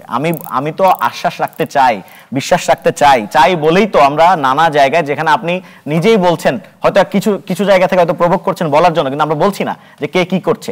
অর্থাৎ আমরা এই সম্মান কতদিন থাকবে ভাই? না ভয় আছে কিনা, ভয়ের জায়গা না এখানে, ভয়ের জায়গা না। আমরা এখানে বলতে তো কোনো নারাজি নাই, কোনো কিছুই নাই। আমি জাস্ট এই জায়গা থেকে বলছি, আস্থার জায়গাটা, বিশ্বাসের জায়গাটা আমরা মনে করি বিএনপি যেহেতু বাংলাদেশের সবচেয়ে বড় এখন বর্তমান রাজনৈতিক দল, তাদের অবশ্যই তাদেরটা ঐক্যমত লাগবে যে কোনো সংস্কার করার আগে, নতুবা হবে না। আমি শেষ করিনি, আমি কিন্তু বারবার বাধাপ্রাপ্ত হচ্ছি কথা বলার ক্ষেত্রে। তো দফার না, আমি বলছি যে দফার মধ্যেই কোনো কিছু থাকলেই যে সেই দফাটা একদম বেস্ট হবে এমনটা না। দফার কার্যকরিতার উপর কিন্তু অনেক কিছু বাস্তবায়নের আকাঙ্ক্ষার উপর তার কার্যকরিতা নির্ভর করে। এখন বিএনপি যদি আসলেই তার 31 দফা রূপরেখাকে বাস্তবায়ন করতে চায়, এরকম আকাঙ্ক্ষা যদি থাকতো, তাহলে এই দুটো কমিশন যে সংস্কারের আগেই হয়ে গেল, এটা নিয়ে তার একটা বক্তব্য থাকতো। আমি সেই বিষয়ে বলছি, আমি এটা দায়ভার বিএনপির উপর চাপাইনি। ডক্টর কাজী মারুফুল ইসলাম স্যার, আপনি কিছু যোগ করতে যাচ্ছিলেন, সেই সূত্র ধরে আলোচনাটা চলুক।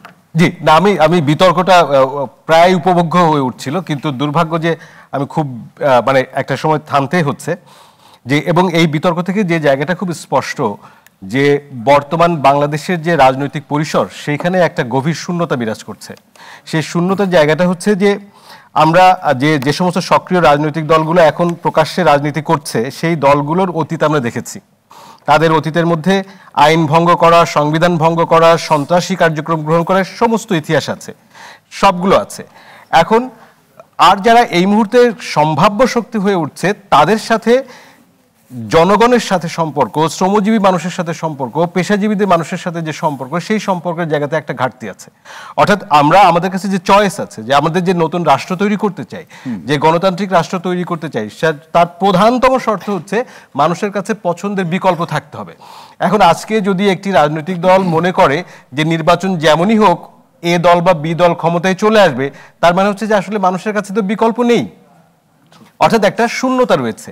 তো সেই শূন্যতার জায়গাটা সহ যদি আমরা রওনা দেই গণতান্ত্রিক রাষ্ট্র বিনির্মাণের পক্ষে, তো সেটা কতটুকু গণতান্ত্রিক হবে? কারণ আমার কাছে তো চয়েসই প্রথমত দেয়া হয় নাই। তো সেই চয়েসের জায়গাটা না থাকার একটা যে সংকট, সেই সংকটটা আমাদের বিতর্কে আসছে, সেই সংকটটা আমাদের এই ঐক্য অনৈক্যের না, সেক্ষেত্রে নতুন রাজনৈতিক দলের যে ঘোষণা, সেটি কি চয়েসের ক্ষেত্রে নতুন মাত্রা তৈরি করবে নাকি আবার সেই বিভাজনের জায়গাটা বাড়াবে? আমি তো মনে করি যে নতুন বিকল্প মানুষের কাছে একটা পছন্দ দেওয়া, আলটিমেটলি কে রাষ্ট্র পরিচালনার ভার গ্রহণ করবেন, কাকে জনগণ পছন্দ করবে, সেটি তো জনগণ ঠিক করবে। কিন্তু তার কাছে কি যথেষ্ট বিকল্প আছে? আজকে যে রাজনৈতিক দলগুলো আছে, তাদের একটা রাজনৈতিক দলের কুখ্যাত ইতিহাস আছে ৭১-এর, তারা আমরা দেখেছি যে আমাদের স্বাধীনতা যুদ্ধের সময় কিরকম ভূমিকা পালন করেছে। আরেকটি রাজনৈতিক দল, যেটা প্রধান রাজনৈতিক দল, তার যে শাসন আমল আমরা তারা দেখেছি, বিরোধী দলে থাকার সময় তাদের ভূমিকা আমরা দেখেছি, এবং সেখানে যথেষ্ট রকমের আস্থা রাখার মতন কোনো নজির এতদিন পর্যন্ত তারা রাখতে পারেননি। তাহলে আমার কাছে চয়েসটা কি? আমি কার কাছে ভোটটা দিব? সেই ভোটের কাছে দেবেন, হ্যাঁ না ভোট না ভোট, আমি তো রাষ্ট্র ক্ষমতা আমাকে কাউকে চালাতে হবে। তাহলে সেই চালানোর অনাস্থাটা দেখান আগে, যেদের কাউকে চাই না, সেই জন্য ওই বিধানও তো ফেরত আসছে। নাটা তো আমার কোনো পছন্দ হতে পারে না। তাহলে কি বিকল্প মানে কি ভাই? বিকল্প মানে কি এটা যে বিএনপি রাষ্ট্র ক্ষমতায় চলে আসতে পারে, সুতরাং ইলেকশন দেওয়া যাবে না, সেটা বলছি অন্য কোন শক্তি তৈরি করে করেন তৈরি, সেটা বলছি না। বলছি যে তাহলে কি রাজনৈতিক খেলার যে মাঠটি, সেটাকে বহুত্ববাদী করতে হবে, একটা প্লুরাল স্পেস তৈরি করতে হবে। সেটা তো বিএনপি করতে গিয়ে এখন তাদেরকে দোষারোপের মধ্যে পড়তে হচ্ছে কেন? না, সে বিএনপি আছে তো, বিএনপি খুব দুর্দান্ত রাজনৈতিক দল, তারা আছে, তারা থাকবে, কিন্তু আরো যে সম্ভাব্য যে রাজনৈতিক শক্তিগুলো বিকাশের সম্ভাবনা আছে, সেই বিকাশটাকে রুদ্ধ করার কোনো চেষ্টা করার এটা অর্থহীন হবে। তাহলে গণতান্ত্রিক আকাঙ্ক্ষাটাকে আরো সংকুচিত করা হবে, সেটা হচ্ছে পয়েন্ট। অর্থাৎ আমি দেখছি, আমি বাংলাদেশের সামনের সম্ভাবনার জায়গাগুলো খুব ক্ষীণ না, আমি সম্ভাবনার জায়গাটা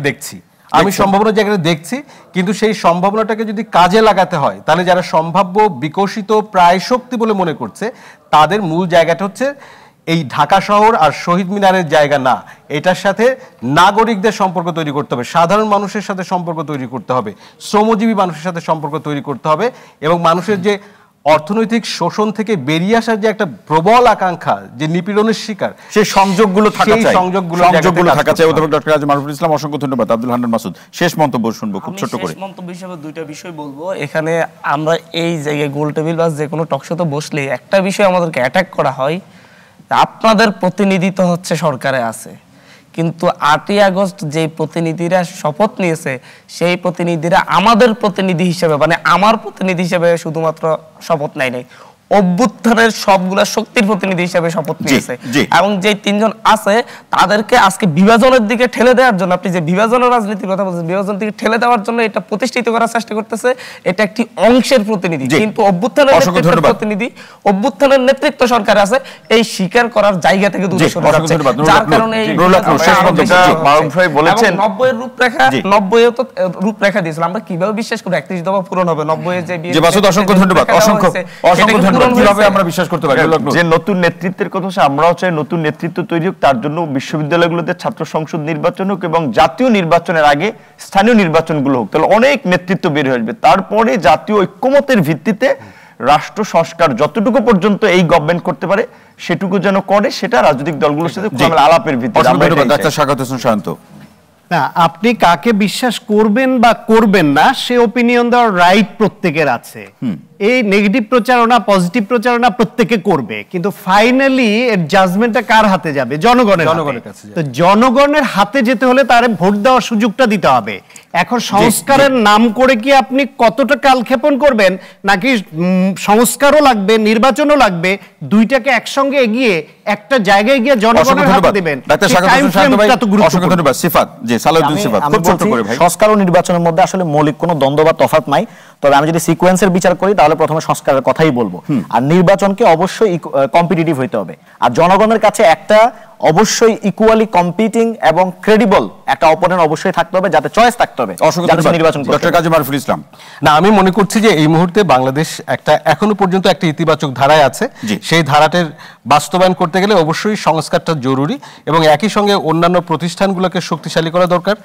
এবং যদি আমরা নির্বাচনে যাই, স্থানীয় সরকার নির্বাচনটা আগে দেওয়া, জাতীয় নির্বাচনের আগে, এটা একটা ভালো পদক্ষেপ। ধন্যবাদ। ব্যারিস্টার নাসিরউদ্দিন। আমরা তো সবাই মিলে তো অনেকগুলো কথা বললাম, আমরা সবাইকে দোষারোপ করার চেষ্টা করছি, কিন্তু আমাদের সবার এই পেছনে দোষারোপের পেছনে নিয়ামক ভূমিকা হিসেবে কারা কাজ করছেন, কারা ষড়যন্ত্র করছেন, আমাদের সে ব্যাপারটা সজাগ থাকা উচিত। আরেকটা ব্যাপারে আমি একটু ডিসএগ্রিমেন্ট আমার আছে, সম্মানের সাথে শ্রদ্ধার সাথে ভিপি নূর এবং ঢাকা বিশ্ববিদ্যালয়ের অধ্যাপক ডক্টর কাজী মারুফুল ইসলাম যেটা বলেছেন, স্থানীয় সরকার নির্বাচনের কথা আগে বলেছেন। স্থানীয় সরকার নির্বাচনটা সবচেয়ে বেশি ইম্পর্টেন্ট।